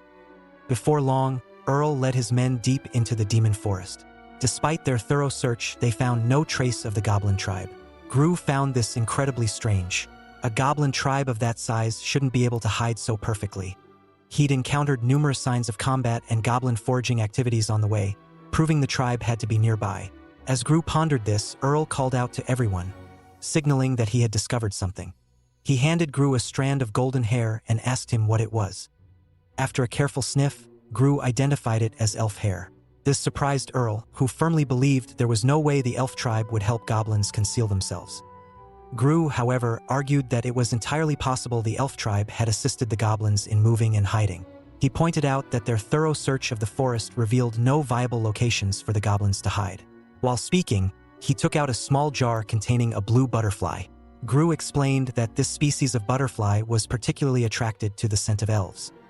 He let the butterfly smell the scent from the hair, believing it would lead them to the dwelling of the elves and goblins. After a while, the butterfly landed by a riverbank, circled a few times, and then returned to its jar. Gru concluded that the butterfly had lost the scent, meaning the elves must have crossed the river. Sensing danger, Earl suggested waiting for the Goblin Slayer. They just need to act before he does. Confident in his strength, Gru dismissed the idea as unnecessary. With a smug grin, he pointed across the river. On the opposite bank, a goblin with glowing red eyes stood glaring at the intruders. The appearance of the goblin excited the whole team. They charged across the river, hoping to scare the goblin into fleeing back to its tribe, thus revealing the location of the tribe. Unbeknownst to them, every move they made was part of Lamthien's meticulous plan. Standing atop a rocky ledge, Lamthien watched with a satisfied smile as his prey took the bait.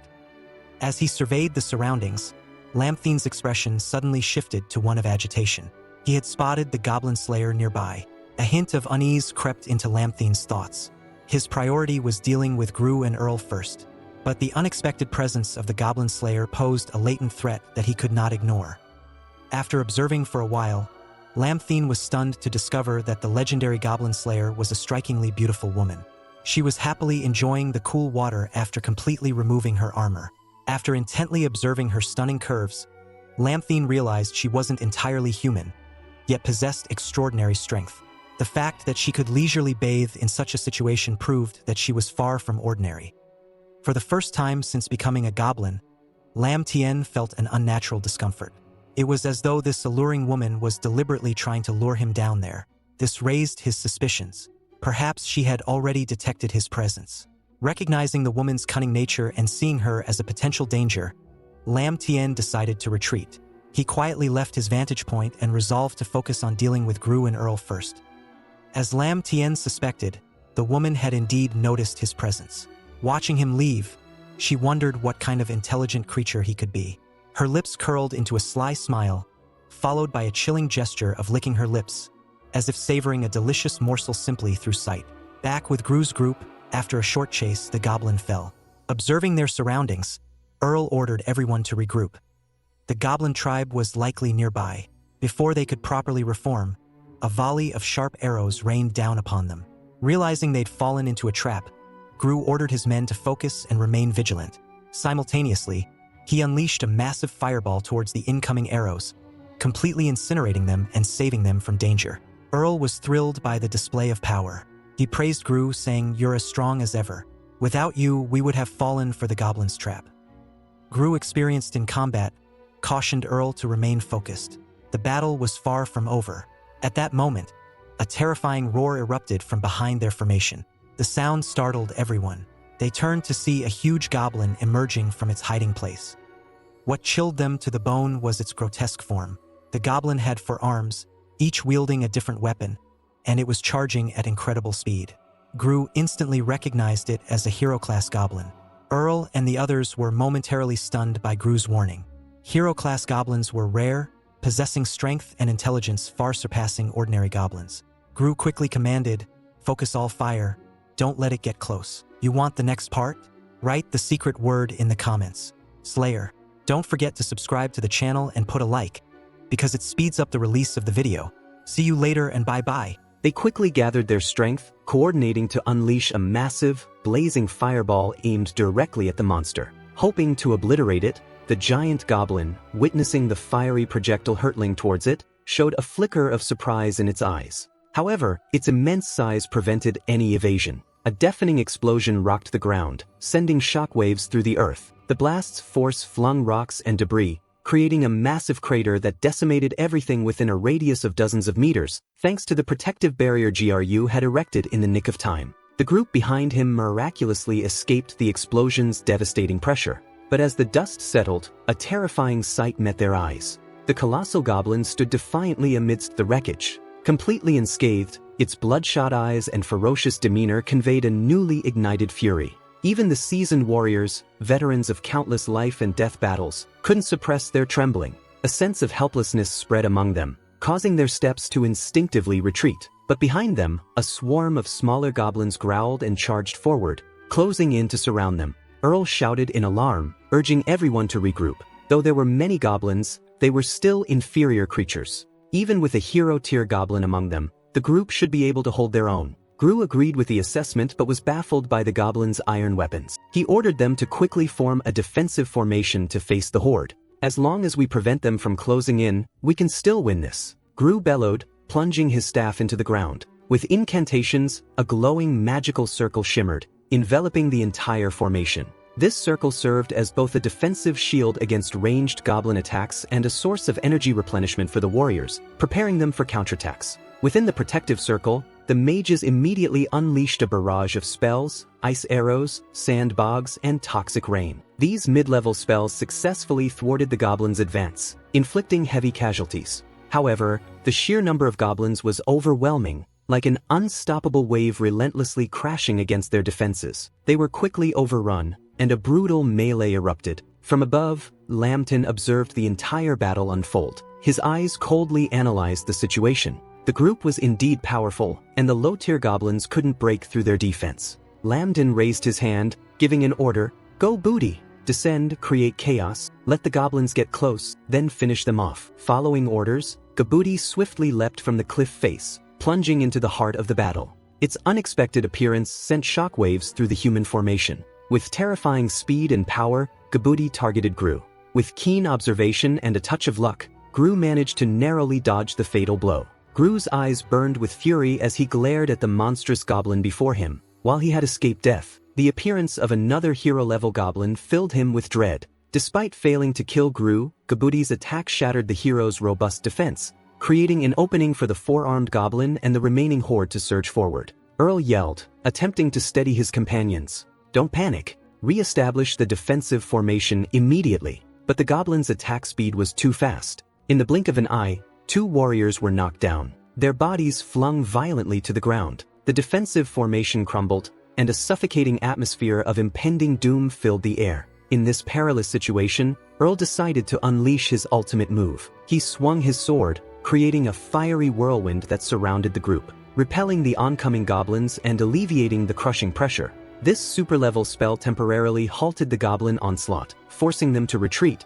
but the hero team was now completely encircled. With no escape route, Earl commanded, "Protect the wounded, focus all energy on healing spells, treat them as quickly as possible, then we'll counterattack and annihilate them all." Earl admitted, acknowledging that this was the most brutal goblin battle he had ever experienced. From above, Lamthine coldly observed the unfolding events. His eyes were filled with icy indifference. He acknowledged the fighting prowess of the diamond-ranked adventurer group, far exceeding his expectations. If any other goblin tribe faced this formation, no matter how numerous, the outcome would still be a disastrous defeat. Yet, thinking of this, Lamthine smirked. He found it regrettable that these adventurers had come to the wrong place, for in his possession was a goblin of unmatched power, Goblin. The moment Goblin appeared on the battlefield, all the other goblins retreated simultaneously, giving way to the strongest warrior's display. Seeing the mutated goblin, Gru's face instantly paled. This was no longer a hero-level goblin. Its power surpassed anything he had ever witnessed.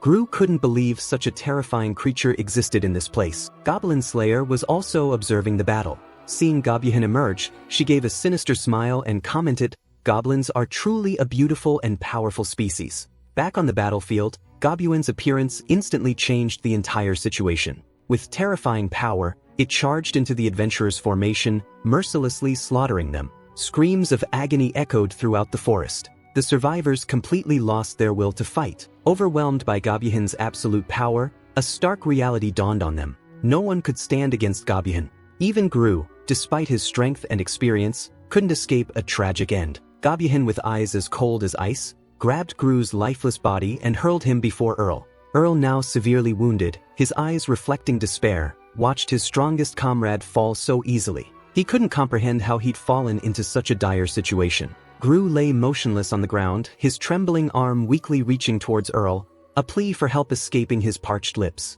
Gru's pitiful state shattered the last vestiges of Earl's fighting spirit. Overwhelmed with fear, he collapsed to the ground and scrambled backward. He cursed himself for his stupidity, for greedily accepting such a small reward to provoke such a terrifying goblin tribe. In his mind, these goblins were not mere creatures, they were demons. He had completely lost his sanity, and in blind panic, he turned and fled toward the forest, ignoring Gru's anguished cries for help behind him. The goblins watched from a distance, laughing savagely and playfully firing arrows at Earl, reveling in their prey's despair and fear. Tears streamed down Earl's face as he ran, mumbling to himself in a state of terror. He blamed himself for underestimating these goblins. He should have realized something was wrong when even the Sword Saints party had been defeated by them. In utter hopelessness, Earl screamed, begging for someone to save him. He promised he would accept any fate, even slavery, just to survive. At that moment, Goblin Slayer appeared before him. Earl's eyes lit up with the faintest glimmer of hope,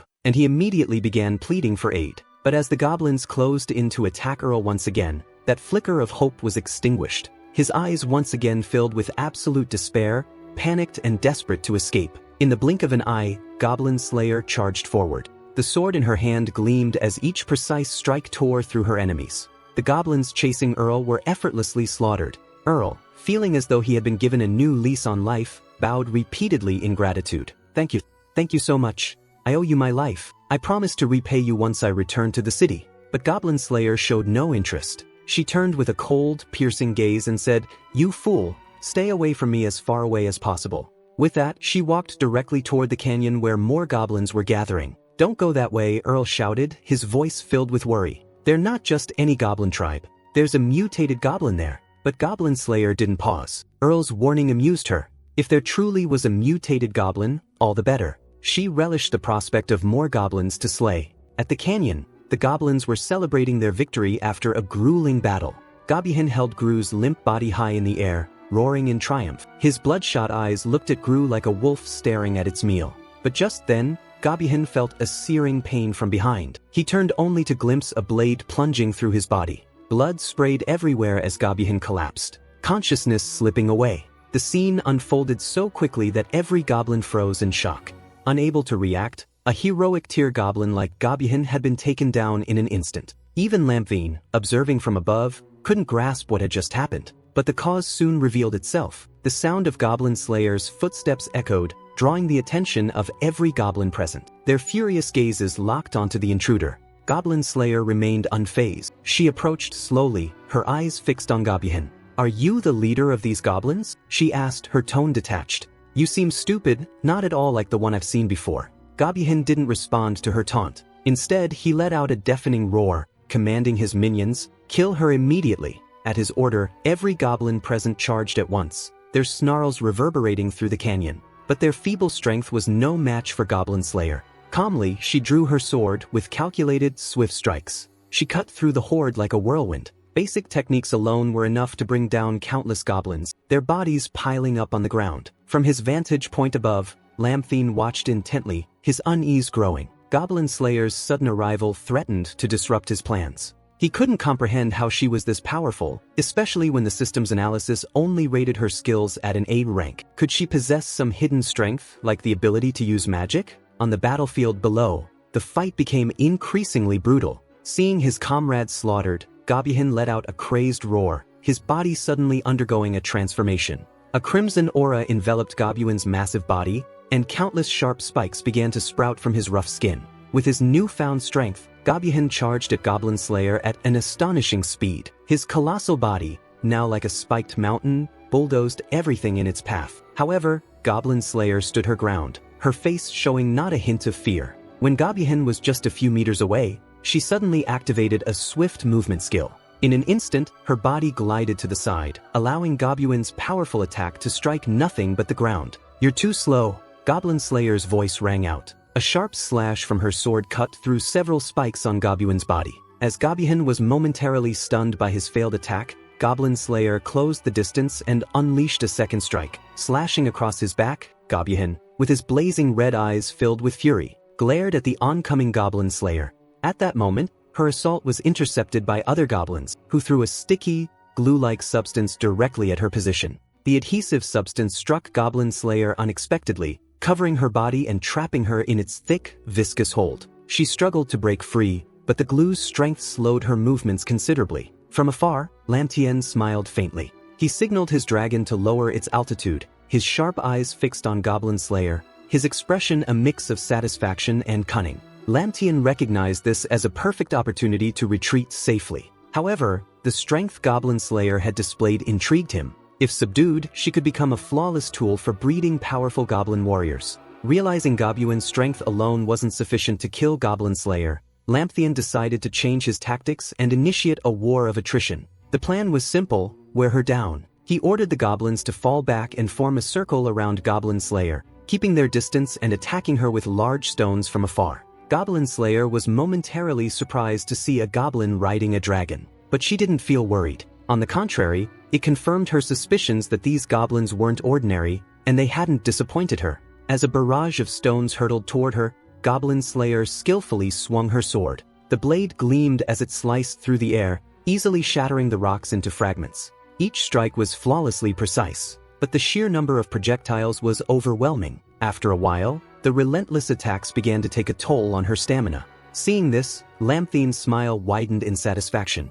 After over an hour of battle, it seemed she wouldn't last much longer. But just as Lamthine thought he had the situation under control, something entirely unexpected happened. Goblin Slayer abruptly stopped moving. Slowly, she raised her hand and removed her helmet. Her golden hair cascaded down, shimmering under the light, and her piercing emerald green eyes scanned the surrounding goblins. Her face was now fully revealed, stunningly beautiful, so flawless it seemed like a masterpiece crafted by the gods. "Do you really think that mere strength and numbers are enough to defeat me?" Her words, combined with her otherworldly beauty, seemed to possess an almost magical power. The goblins, who had been attacking ferociously, suddenly froze. Their eyes grew vacant, dazed, enchanted by her presence. They forgot their mission entirely, standing still and staring at her in awe, as though gazing upon a divine being.